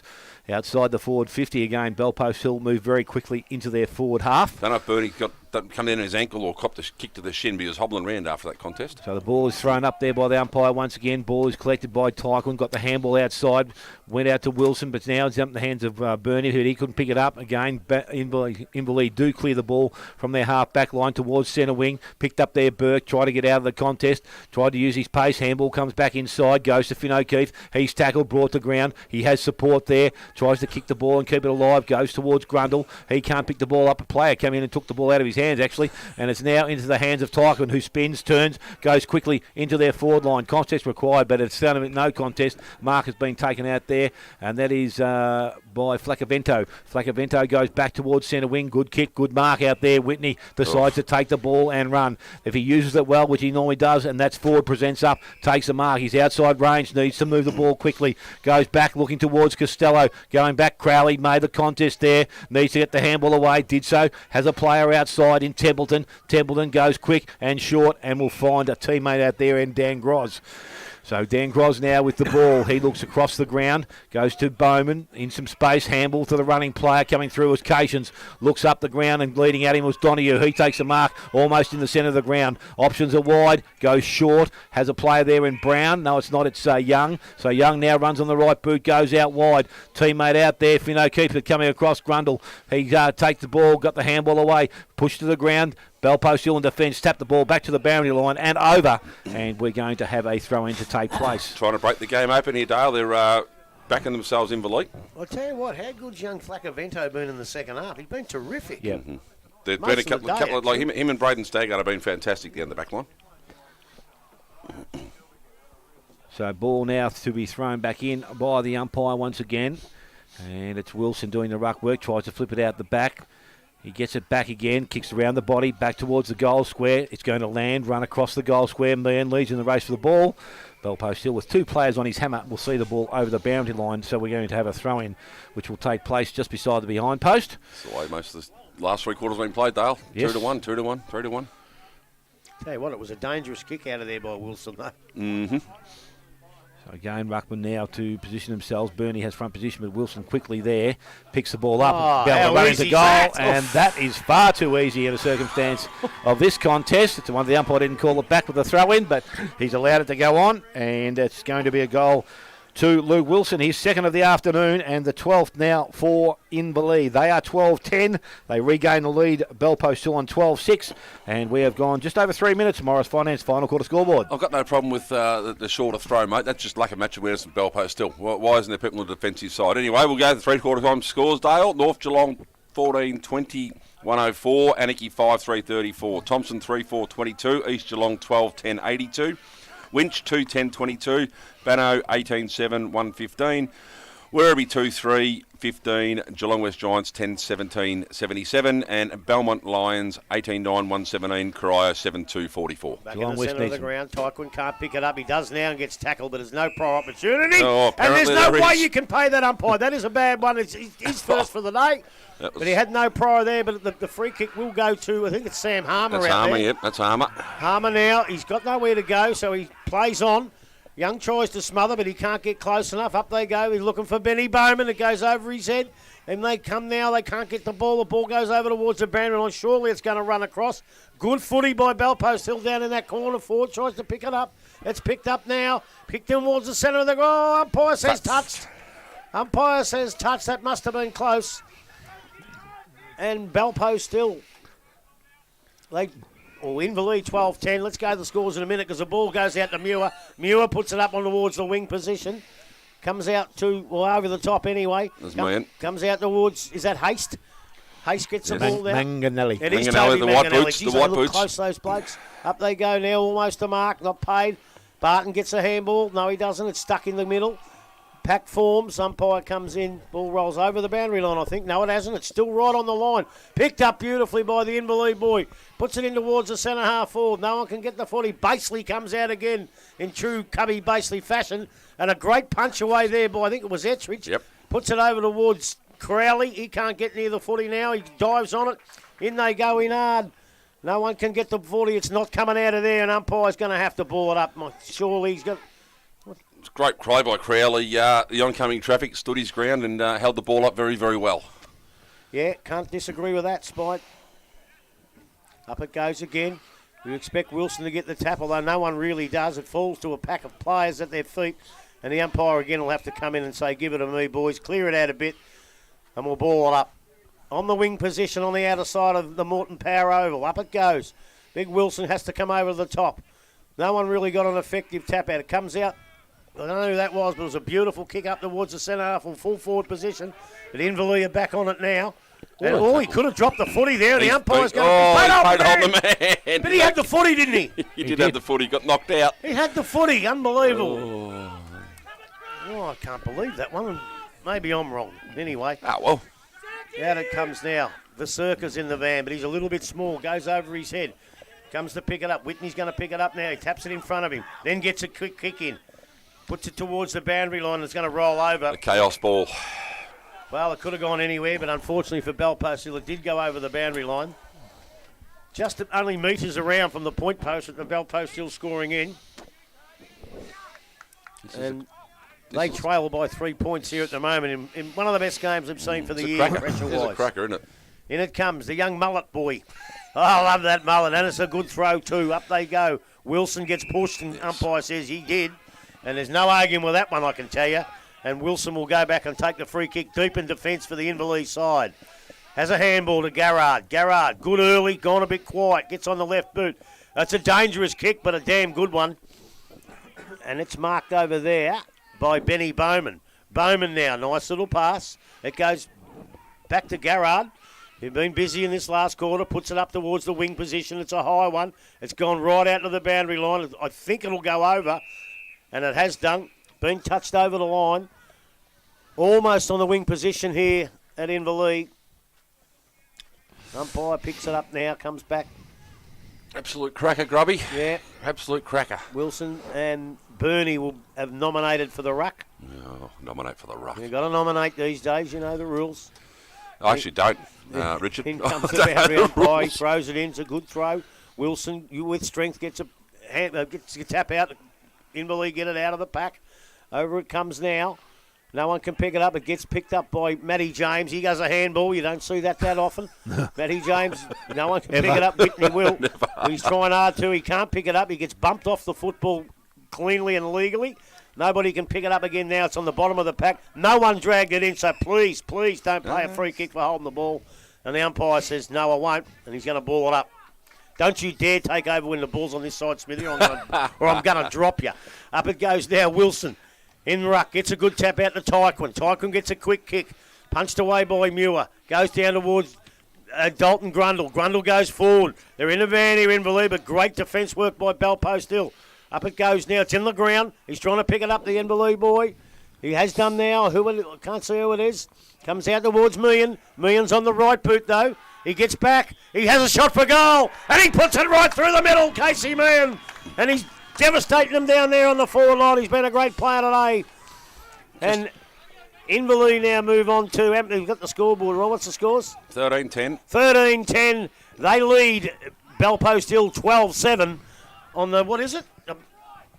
The Morris Finance scoreboard, you little beauty. How long have you been doing this for, Grubby? I don't never listen to it. He's looking at Martin Power spawning. Hey? Yeah, I don't know the grounds, mate. I know that because I write them down every week. Yeah, well, I don't need to look at them normally, Spot. Yeah, no, I do. 13-10 to 12-7. Absolute cracker. That he's a powerhouse, Casey. We know that. So give him a bit of space and he'll do that to you. So ball back in the middle of the ground. Tyquin tries to run the ball from the middle. He put the ball down, but it's picked up there by Bernie. Bernie goes back into their forward line. Yates in front. Ball spoiled from behind. Picked up by Mann. Got the handball out. Goes towards James. Runs and carries. Wants to take him on. Goes long into the forward line. And it's going to be off line and deep. And the free kick will go to Dan Groz. Need a left foot, mate. Need a left foot in that situation. He's done that a lot of his career. He didn't do it last week and he was fantastic, but he did it then. He does get himself into a lot of trouble. Yeah. He likes to run and carry. Yep. And you've got to have those sort of players which take them on, but it'll work some days and some days it doesn't. But the ball's outside 50 now. They've tapped it back into the hands of Wilson. Wilson feeds it further afield into the hands of Costello. Costello goes back into their forward line. Page comes up and he takes a mark. Good lead. And that's a good mark. Just a bit slow to get off the ground there. May have jarred the back a little bit maybe. Old age, but maybe. he's up. Yeah, no. Well, it's like Cozzy on the left there. It was a 20 metre kick and to advantage rather than a 50 metre kick to go turn the ball over. Yeah, and that's where I think Jamesy did the wrong thing. He's had plenty of time to hold the kick, but he just blazed it. Could have just pivoted, turned around and just kick the ball 20 metres on your left. Yes. Joel Page a little bit confident here, decides to play on now. Oh. He's not kicking the ball that well. Everything's got someone else's boots on. Ball goes into the centre forward position. Standing right there is Sable, and he will go back and kick for goal. Joel Page is kicking like me off a driver off the tee, goes straight up in the air. Yeah, no, he hasn't been his normal kicking today. Like 3 of those I think he's done, I've seen. He's a beautiful kick, but 3 today, he's little 60-degree wedge straight up in the air. He might have your boots on, Smitty, the old white diamonds. That's all right, mate. Got to have some boots on there. Knocking the nails into the studs in. So Sable comes in, will tighten things up once again, kicks from 35, and that looks pretty good off the boot, and he has put it through. That's the 13th goal for Belpost Hill. They're 13-7. They trail Inverleigh on 13-10. We have gone 11 minutes. Final quarter. Morris Finance, final quarter scoreboard. Seen a bit of footy, unusually for me. I've seen a bit of footy this year, and I've seen a couple of horrible games. Today is... this is a showcase game, isn't it? You really hope both these sides make the final. Well, Inverleigh will definitely make the finals. You really hope Belpost still get in now because they've taken it right up to them. Inverleigh Well, they beaten East Geelong last week, mate. So East Geelong twice they've done. They're not far away, are they? Belpost will beat East Geelong twice. They're pushing and they've beaten them away, and they're pushing Inverleigh at Inverleigh's home ground. So you want to see them playing finals. Well, they've proved to me that they can be a danger. Don't you worry. Back in the middle we go once again. This time Wilson up over the top, goes towards Young, able to get boot the ball, takes the ball back into the forward line. Burke comes up. Did he mark it? Umpire says yes, he did, and he will go back from centre half forward again, probably just outside range. I would think kicking back into a bit of a breeze. And it will take the best. He's going to look for an option. He has one going to the pocket. Went to Donahue over the top. The ball comes, ends up in the hands of Donahue on the left boot. He loads up and he kicks his first goal of the afternoon. And that's what the Inverleigh needed to do, was respond quickly. They've done it. 14-10 now they lead. Belpo still on 13-7. And we have gone 13 minutes final quarter. Morris Finance, final quarter a scoreboard. 15-second response, mate. That's what you need, isn't it? You know, Beltway still kicked 2 in a row. You know, they're well and truly in it. Every time Beltway still kick one, Inverleigh respond. So I think the next, it's an old cliche, but the next goal is crucial. If Inverleigh get it, it could almost be game over. Beltway still get it, well, obviously we're still game on. So it's a trait of a good side, isn't it? It is, yeah. Reply. It is, yeah. Absolutely. Up they go in the middle now. That was Dalton Grundle in ruck, which Big Wilson's having a rest. But again, also, it goes down on the ground, right, almost still in the same place. And the umpire says, give it to me. I'll throw it up. He doesn't waste any time. Up they go. Bernie in ruck probably gets the tap out. Nobody can pick it up. It's kicked off the ground out towards the wing position. It's picked up now and lost. The umpire said, play on. We'll keep it going, and that's fair enough. Out it comes now. Oh, there's a big pack of players and there's a bit of pushing, a bit of shoving, but that's on the footy. And the umpire's deceived. He's found a free kick out here. Yeah, I didn't see it. I reckon he's pinned. No, he's gone the other way. He's gone to. Oh, where's he gone with it? Yeah, I reckon it was against Young. Young was dragged. Danny Morton, I think it is. Yeah, dragged Morton down behind the play. Dylan Morton now puts the ball in towards the centre half forward position. He's looking for the big Yates, can't find him. Oh, can't be picked up there again. Costello might have caught one there, I think. And throw on the ball. And he's going to take the free kick anyway. Yeah, you don't come by that. So you're saying Dylan Morton at Morton Power Oval? That's right. His dad owns a little pass in there. He's seen little... Is that for Circa or another that's number? Willie Kerrins. It is Will Kerrins. He's drifted down there again. We don't seem to see him down there again, but he did it in the third quarter, and he's done it again now, Will Kerrins. And he's got the footy only about 30 metres out on a 45-degree angle. Goes back. He's pretty deliberate. Takes his time. In he comes now. Puts the right boot into it. I think he might have dragged it across the face of goals, which he did. Pushed it very wide. Almost went out in the full. And you need that. They need to kick those out Belpost. So you get those opportunities now. As we've seen, it's end-to-end football at the moment. So when you get your chance, you've got to take it. That's right. So Billy Cations will pick the ball up. He'll kick it back in now. He's going to look for Dalton Grundle, which he probably could have taken the mark, Dalton, but it hit his hand and went over the boundary line for a throw-in. The kick's travelled probably just outside 50, so that's how far we are out from the goals. Probably didn't realise Sable fell over behind him and had a bit more time. Stuck the one hand out. No, my word. So umpire comes in. He's the one without the mullet. Throws it up in the air. Grundle in ruck. Gets a tap out down towards the front. Oh, there's about 8 players wrestling around the footy, and the umpire says, you ain't getting it out of there, boys. You better give it to me, and I'll throw it up. Interesting to see who goes up here. Timmy Barton, I think, will go up, and might be Dalton. Yep. It was. Tapped out by Barton to Billy Cations. He can't get rid of it effectively, and the ball now roll over the boundary line for a throw-in. Only 35, 40 metres ago. 14-10 to 13-8. Inverleigh in front here. They're desperately trying to hold on to this lead, and they'll retain top spot anyway, but up it goes. Barton in ruck. Dalton Grundle gets in front of him. It comes back to Dalton now. He gets a quick kick, but it doesn't go anywhere. Yates gets a lovely handball out. A beautiful fend off by Dylan Whitney. Puts it back in towards the teeth of goals. It bounces over a lot of them. Picked up there. No, it wasn't picked up there. Could have been a shot for goal. Will Ford off the ground, but the wrong side of the big sticks, and it goes through for another point to Belpost Hill. They're getting a bit of awareness. They go on to 13-9, 87. They trail Inverleigh 14-10, 94. So the ball now brought into the far side of the ground, and it's going to be Brown who's got the ball in the back pocket, goes short, kick has to be good and was. Coming up was Dan Green. He's got the ball still inside their defensive 50. So Grozanowski now He's looking at his options. He's just not going to waste his kick. He's He going to did. kick long down there, and Will Ford able to get a hand on the ball. Knocks it all over the boundary line, so Bell Post Hill able to retain their ball in their forward half. Crucial little things like that can cost you a game. Just a bit before, a bit of match awareness. Everyone knows Dill Whitney's a beautiful left foot kick. Why'd you let him push off and turn around to the left and not just have someone there to shut him down? So ball thrown back in this time. Barton there does the ruck work. Ball comes to the front of the contest. Kick forward by Yates, goes back into the pocket. Page dives, couldn't get his hands to it. Ball runs back over the boundary line, so we'll have another throw in to take place. About 30 metres around from behind post then. Bell Post Hill just getting that little bit of extra ground. 7-point game at the present time. So umpire about to restart play, and he throws it back in again. Front position there. Barton taps the ball down the front of the contest. Getting through the contest with Sable. Is he going to call it back? He is, and Sable will go back, and he will shoot for goal. So this will bring the margin back to a point if he kicks straight. got to kick it. Oh, he's got a long way back, Dale. They like the long run-ups, don't they? That's they do. As I said, mate, sometimes they watch too much television, these blokes. But anyway, whatever suits them. Yeah, hey, as long as it works, mate. Who are we to exactly criticise? right. Well, The end result's what we need to do. So Sable, a little bit of stagger, kicks, and he likes it as soon as it left his boot. He has got his second of the afternoon and the 14th now for Bell Post Hill. A 1-point game. Bell Post Hill 14-9. Trail Inverleigh 14-10. We have gone almost 19 minutes. Morris Finance final quarter scoreboard. Bit of Josh Kennedy about that one, eh? Bit of hot shoe shuffle. This is just, looks at Kick him straight, do whatever you want. absolutely right, mate. If you're comfortable going back 20 metres to give you the balance to kick it, well, do it. As I said before, the Gros with the kick that Will Ford smothered could be costly.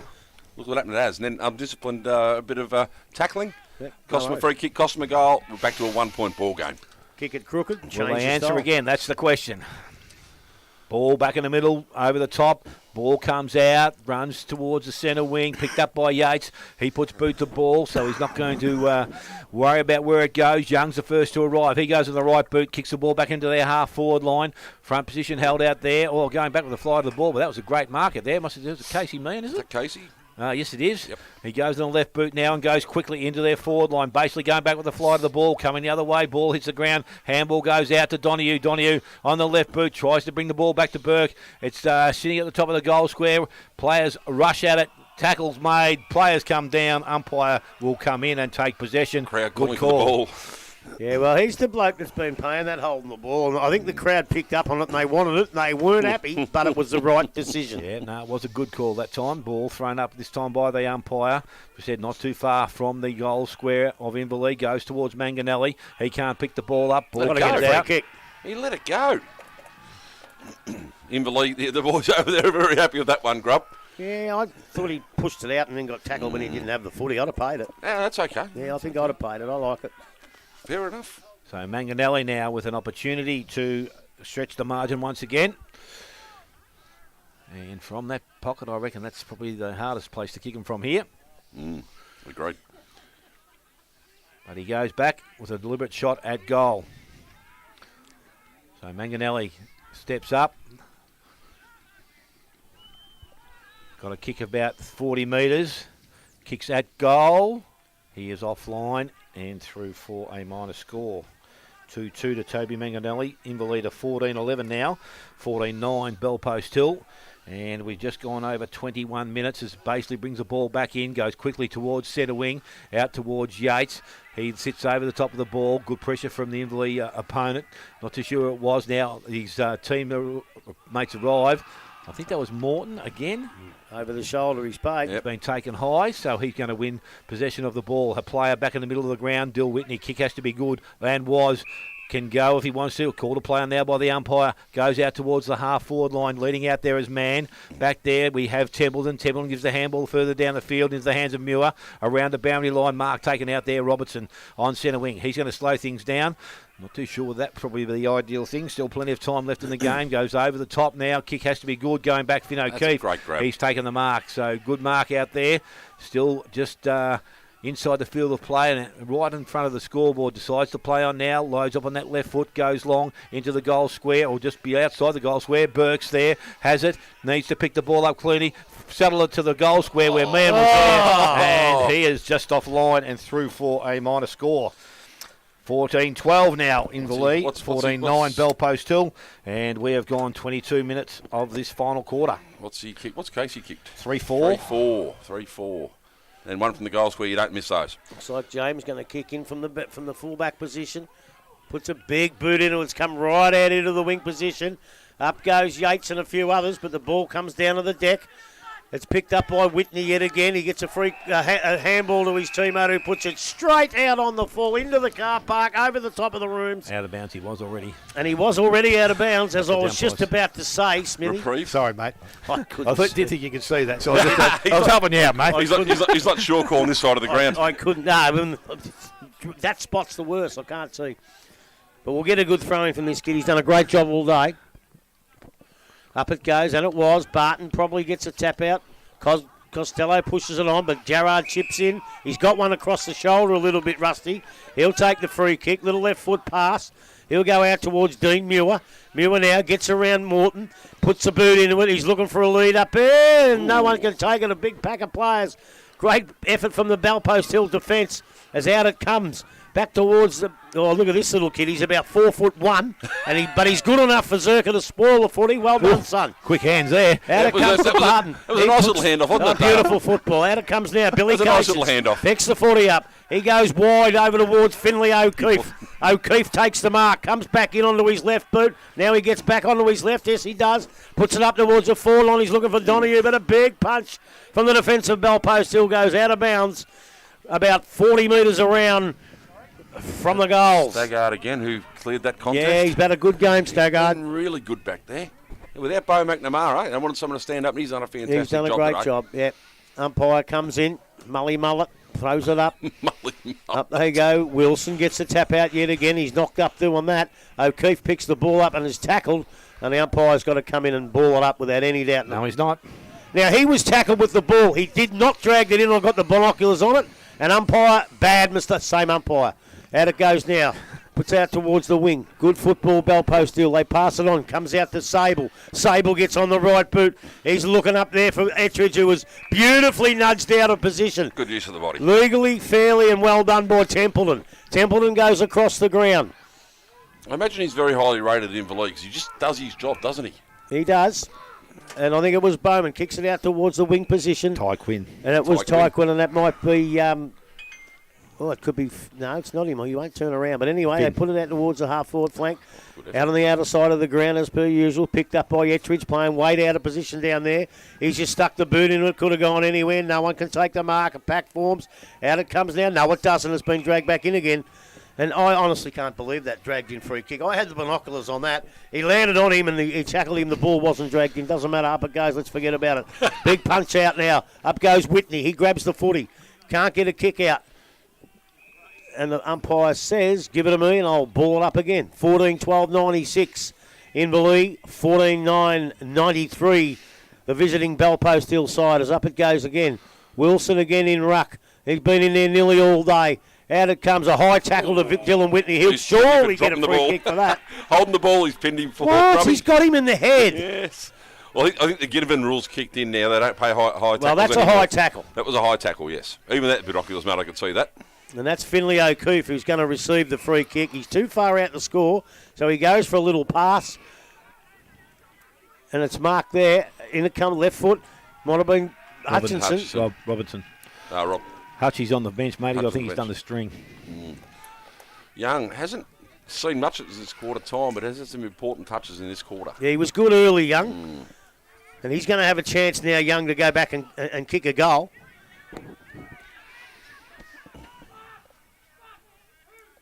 He got plenty of leads, but I tell you what, he's got a bit of confidence in himself. We're right behind this.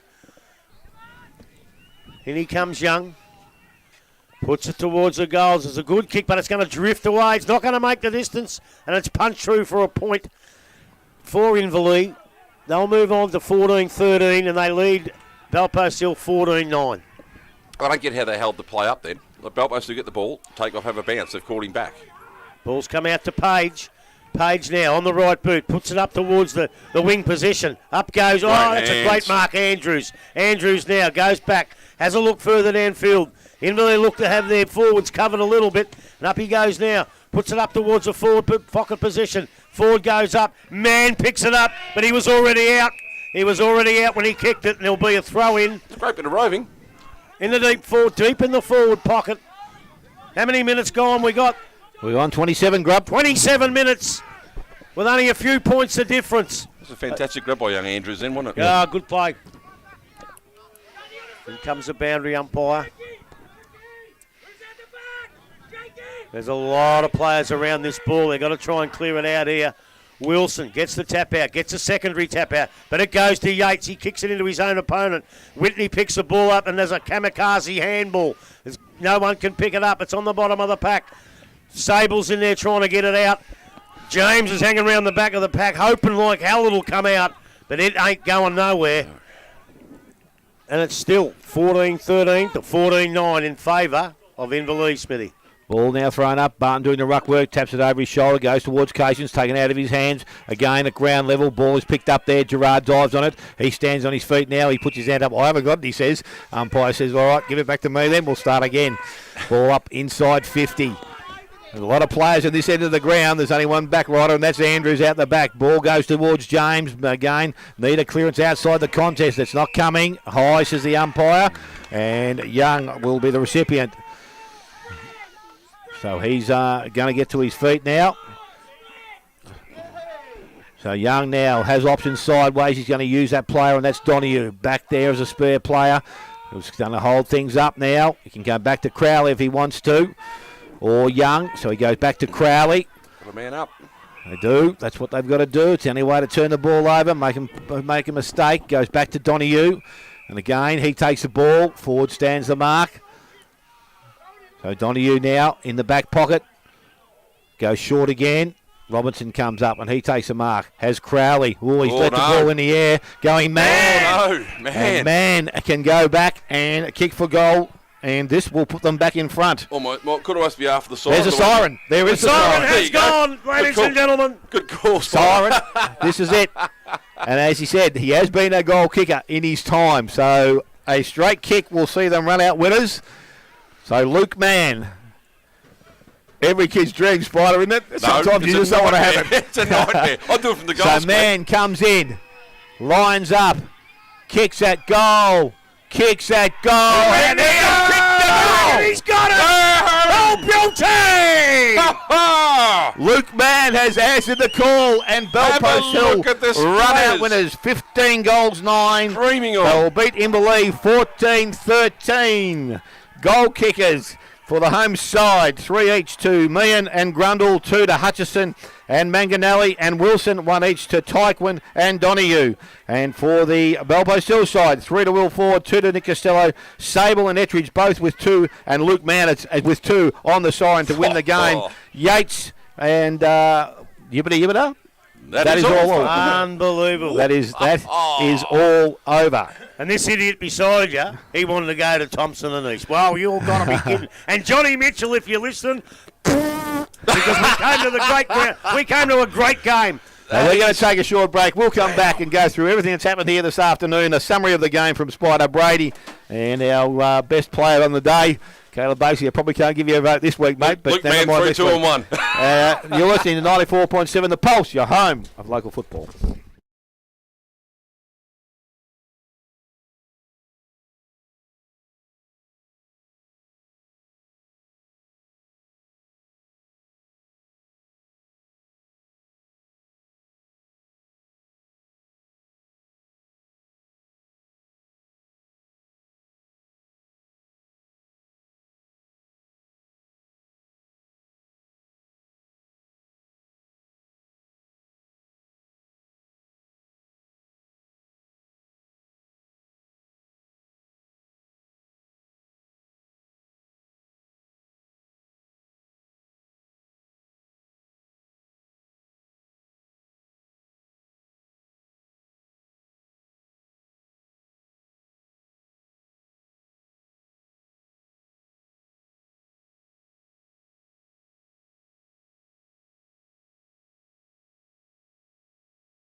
Yes, and welcome back. We're back here. Just looking at votes, boys. Sorry, that's all right, Grub. We'll talk about that shortly. We'll get Spider to run through the events of the day. But as I said, it's a game of football that you want to go and see every week. As I said, we've said that one other time out here against Inverleigh and Bannockburn. And we've got a similar game here this afternoon. And a positive result there because Bellpost Hill worked and probably outplayed Inverleigh for probably the last three quarters. And I'm not too sure whether either side deserves to win or lose a game of football, but it was a great game to watch, and they ran out eventual winners, Bellpost Hill, 15-9 to beat Inverleigh 14-13. Spider, what do you reckon of it? Well, there's not much more I can say to that, Dale. I think you're right. No side deserves to lose, but I think the first quarter, Inverleigh probably blew a couple of chances to really blow the game wide open. We all know you let a side like Bellpost Hill in, let them stay in the game, they're not going to go away. And I think I said at three-quarter time, there's history between these two clubs. When the big games are on the line and they're close, Bellpost still seem to win them. Now, I know people say different personnel, whatever, but the Bellpost Hill personnel aren't different. A lot of these blokes played in those games in the 2015, 2016, 2017, 18 sort of thing, and they were winning those games. So if Inverleigh kept letting them in and gave them a chance, they're going to take it. So for me, as you said, cracking game, and it was only Mitch and Stolke that wanted to go to Thompson, mate, not us. Well, according to Mitch now, Bellpost Hill will win the grand final. Well, that was his comment, wasn't it? That's his comment this morning. If they win today, they'll win the grand final. And we know he's got a lot of brains about football, Mitch, about the brains of a sheep. But yeah, look, he did say that this morning. He said if they win today, they'll win. So Mitch's tip for the grand finals, obviously. Well, it has to be Bellpost Hill. Well, they've got to get. They still got to get top three. I think you've got to get the top three. But not according to Mitch. As I said before, I'm glad they're going to play finals now. I mean, they've got Corio next week, so they win that. Probably beat West in the last game. So, they play finals, and you want to see a side like that play finals. They were very, very good today. So we've got about age, but Dylan Whitney, my God, from quarter time on, the way he turned the game, he's obviously set the centre line up. Yatesy must be good in there too. They set the centre up, and they roved off Wilson for the rest of the day. Yeah. Obviously picked up an issue with him around the ground with the body contact. He doesn't like it as much, so they put the big bodies on him around the ground. I think they beat him around the ground. But Inverleigh did not take advantage of his dominance in the centre circle. The pressure, I think, Dale, you said it a couple of times, perceived pressure, that probably wasn't even there. That was what Bellpost still had built after quarter time. And at Inverleigh's disposal sort of fell away. They weren't hitting targets. They were getting done 2-1 at each contest. Bellpost just worked and got themselves back into the contest. And eventually, Lukey Mann, as you say, every football, and it is every footballer's dream. It's generally a grand final, but every footballer's dream to kick a winning goal after the siren. He's been a goal kicker in their twos and that for the last few years. He's got his chance in the ones after Ren Lovett sort of got injured. They tried him in the ruck to start with and then put him up forward. Proven goal kicker, and you can say you want pressure. It doesn't matter whether it's round 16 or round 1. Kicking a goal after the siren, 4 points is 4 points, and he walked back, slotted it through. Never really looked like missing. I think he put the fist up straight away. And the boys behind the goals were running in, and they were all happy with the ball off the boot. You've seen what happened, 4 points goes to Bellpost Hill. Inverleigh now got a bit of a think about what happens and where they go from here. Well, I think a lot of credit's got to go to Tari. I mean, there's been plenty of times through the years that I must admit, and a lot of other people the same, thought they may have been also-rans. They may not have the talent. They may have been a bit too old. They may be all this. And Rob Cameron said last week, it's amazing how Bellpost Hill do some things that you don't think they're going to do. For God's sake, Rob, as I said last week, they've been doing it since 2010. And that's due to the great dynasty. Well, a lot of that dynasty's gone now. But as I said, they could have been also-rans early. Tari's got him playing their best footy on the run into the finals. He had no choice, because if they didn't, they weren't going to make finals. But now they're going to make finals. Still a chance to get top 3. I don't think they'll get it, but there's still a chance. No. And, well, who knows? If they can beat East at East and then Inverleigh at Inverleigh, they can go out in St Albans and they might be able to win the premiership from out of the top 3. People will talk about what's got to come back, who's got to come back and this sort of stuff, but I don't buy into that because the fact is some of those players may not come back. We know Cad's not coming back. Jack, best case scenario, first week of the finals.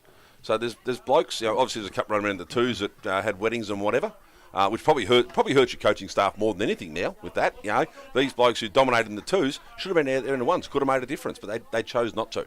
They're going to different things. So, leading into the finals, might be a few players to come back, but that mental scars, you only got 3 weeks to recover from them. So, be interested to see what happens come the big ground at St Albans. Well, I'll tell you what else it does. It puts the top spot in jeopardy, I think, without looking at the ladder. Well, next week they play each other, Grub, so that determines it, doesn't it? Yeah, they have to beat them by a fair bit, East, if they can beat them, because Inverleigh on top will stay on 56 points. East Geelong will go to 52 points. Won pretty easily today. But with a bit of percentage today, it might be close. And an Inverleigh good win next week, East, might give East top spot. And that gives them the rest. Who's round 18? Round 18, I think both sides will win. Inverleigh have got Thompson. Yeah. Yes, they have. Thompson versus Inverleigh. And Thompson pushed Inverleigh to the last kick of the day last time. And East have got... Oh, they're not playing. They've got a bye. I can't find them. Werribee. East Geelong have got Corio at Corio. Well, they win that, don't they? And with a lot of percentage, if they can, without taking anything away from the Devils, East Geelong can get the rest here. They got to win. If they win next week, they can get the rest. So where is it? So it's at Inverleigh, at East Geelong next week. At East Geelong. That's where we'll be going, I think, Spide. Oh, I reckon that might be. You might get East Geelong this week, next week. Wow. I hope the game's something like this. Well, who knows with you, Blake? You probably want to go to Winchon North, yeah. Well, it's close. It's pretty close to me still. If it's at North, I'm more than happy to do that, mate, because it's around the corner. Even Corio would be better. So Bannockburn go to 48 Yep. with 188 percentage so far. Belpo still go to 48. They're only 161%. So they'll have to get Well, they got Corio next week. They got Corio next week. What did Bannockburn win by over 100 points today? Yeah, thereabouts. Yeah, so you're looking at percentage going to be too much there. Geelong West they won today. They'll go to 44. So they'll be a game clear of Thompson and a massive percent. 67 points, Banno won by. Yep. So, hey, we're riding it up to our necks, aren't we? Yeah, it is. Before we go to and the that's votes, what you want to see. Yeah. Like you normally, as I said, halfway through the season, we're top 5 settled and probably pretty much position-wise also. But at least this week or the next 2 weeks still can decide top. And obviously still 3rd and 4th and 5th. It's and still up for grabs. Probably, yeah. I think Thompson now shot. They're finished. I think so. Well, Freeman They injured. are shot. Freeman's injured. Freeman injured, and someone else he called Truck. Well, who don't know that, but that's a couple of big injuries for Freeman's a big injury. Yeah, I think they're in trouble. I think when the McLeods went down, Brent went down, and Jacko got suspended. I think Johnny Mitchell saw the writing on the wall then. I think they're in trouble. So, Spider, Still won't pick against them. we need a 3-2-1 from you. You want me to read out the final scores before we do the 3-2-1? Yes, do that. Rightio. Do that, mate. North Geelong 16-22, 118. Anarchy come back a bit, 11-5, 71.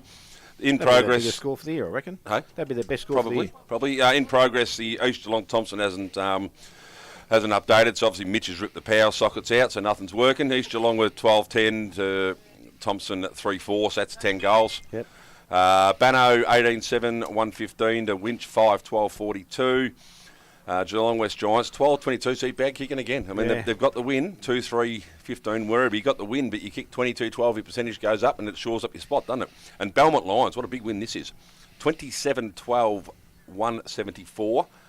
Beat Corio 8-7-55. So I wonder if Jarksy kicked a few today. The goals aren't there just yet, so I'm obviously too quick for everyone else. Votes, Grubby. Look, I don't know. It was a game played in patches, so I found it a bit hard. But tough was that? I have been pretty strong on the influence this bloke had on the game from quarter time. So I gave my 3 to Dill Whitney. I thought he was fantastic. One first. You got to go one. Spider. Sorry. I don't, mate. Who cares? I'm the first one. Spider. All right. I gave one to Poodle Wilson. I thought his ruck work, giving first use of the ball, was fantastic. I gave 2 to Braden Staggard. I thought he did a fantastic job in Bo McNamara's absence, stood up and became probably the player they wanted him to become, and I gave 3 to Dylan Whitney. There you go, Grubby. How's that, mate? Well, I'm pretty close to you, Spide. I gave 1 to Wilson also. I thought his game in the middle of the ground and be able to kick a couple of goals as ruckman is a pretty good effort. And as I said, he can make a difference to any side and will make a difference out at St Albans later in the year. I gave 2 votes to Jack Yates. I just think his competitive nature, he's just a human beast. Yes. As I said, like whether he's captain or not, it wouldn't matter because he would just go about his game the same way every Just week. how he plays. And Dill Whitney for me, again, from that quarter-time break, he changed things around considerably and I gave him my 3. Grub, what about yourself? Well, I gave 1 to Jack Yates. I wanted Wilson in there, But because he couldn't change his game, 90% of his knockouts went to Belpost Hill players or a pack. And even though he got the tap-outs, I wanted him in because he had a great game, but I thought just Yates as a captain's game would give him 1 vote. I gave 2 votes to Jordan Flacavento when the pressure was right on in that second and third quarter and the last quarter. He was just fantastic, and he stopped the forwards from Inverleigh from winning the game from pretty much. And I gave 3 votes to the man who's off to the Yards Hotel for the veal parmigiana this week, which is a big special at one of the greatest hotels in the world, the Yards Hotel. Dylan Whitney, 3 for me, so he gets all 9 votes. Dylan Whitney. Slice of lemon to go with that, mate. Now, I sort of apologise to Yatesy, but I just thought Braden Stogar was really, really good. I could have put him in too. Yep. Oh, I tell you what, it's funny. It's a kick after the siren, right? So it's a close game all day. But I just couldn't find an Inverleigh player. I could have put 3 more Belpost Hill players in. That's just the way the game went. Oh, look, I think Gerard, he played well. He was good for most of the game. As I said, Templeton, I think he's obviously rated highly here, but every time you call his name, what he does, it's spot on. There's no flair about him, but he hits targets. He spoils when he has to spoil. Does all the right things. So there was a few positives there for Inverleigh, but I just think they just got completely outplayed in 3 quarters. Well, the positives are sometimes in the negatives. They are. Right, and Hutchie's still coming back from injury, and he did some nice things. He'll be all right. Yeah, but I reckon he's done his hammy again today. Yeah, he come off. I just reckon he came up with a straight leg. Oh, you'd hate to see that. Now, Matty Tyquin got a fair bit of the footy, but wasn't quite his...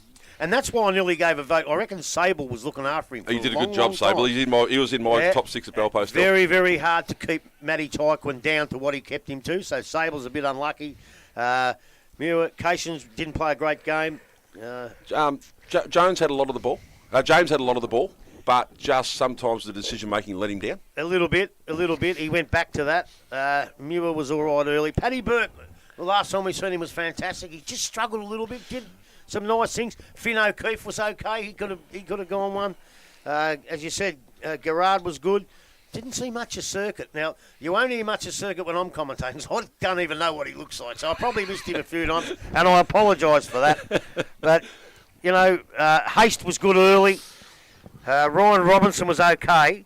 So Young went out of the game after quarter time. He did. A couple of things in the last, but he spent more time trying to push and shove blokes in the last quarter and a half than he did trying to get the ball. Yeah, and of course Filet and some of those blokes didn't play. So Inverleigh will get better later on, but it's not much later on, mate. There's only a couple of rounds left and finals. They don't need. They're going to finish first or second. Yeah, well, that's right. So maybe they want to play through. I don't know, because I tell you what, the worst thing, I say it every year, to finish on top, have a break, win the first final, have another break. You've only played 2 games in a month, and sometimes you're flat. So maybe that won't hurt them that much if they don't finish top. But I think they've got a fair bit to come back in. But that's probably taken a little bit away from the absolutely magnificent effort that the Panthers put on today. And they really, really impressed me. You can only beat what they put out in the park, mate. You exactly. Can't beat them when they're not playing. And that's what they did. Albeit, after the siren, you'll build. Don't you love that? Absolutely. Now, next week, I dare say we are going out to Eastern Inverleigh. Absolutely, mate. I may not be there. I'll let you know during the week. That's all right, mate. No problem at all. That means you'll have a good commentary. Well, if you're not going, you better leave me the clock just in case, because I need a clock. Yeah, but you'll lose it again. No, I won't. I'll have it in my car, so it'll be there, but it mightn't be in my possession when we walk into the box. But you can go to the car to get it. Yeah, it's not too far away at East Geelong. It's just out the back, mate, so it'll be all good. So, any last words, Spike? No, thanks for having me, boys. What a great call. What a fantastic game to watch, and really what a good spectacle. I hope the people at home enjoyed the call, and those who watched the live stream enjoyed it as much as we did. Smithy? No, that's it, Grub. I agree too. As I said, if we could watch football like that every week, you'd be happy to come and turn up and see it. I just reckon it was great. Tremendous. Fantastic. And I tell you what, ditto for me. The only thing I've got to say is, Rob Cameron, you're in real trouble after a wonderful performance by you fill in today. Thanks, Rob. And I think he's talking about himself. Yeah, he is, mate. He is. And thanks everybody for listening. Thanks everybody for watching. We'll see you. You'll hear us next week at East Geelong. From Moreton Power Oval, we'll say goodbye and we'll move on to Glory, glory, hallelujah. The Elvis Hour. Elvis Hour. Keep listening to 94.7 The Pulse for the Hour Slayer. See you next week.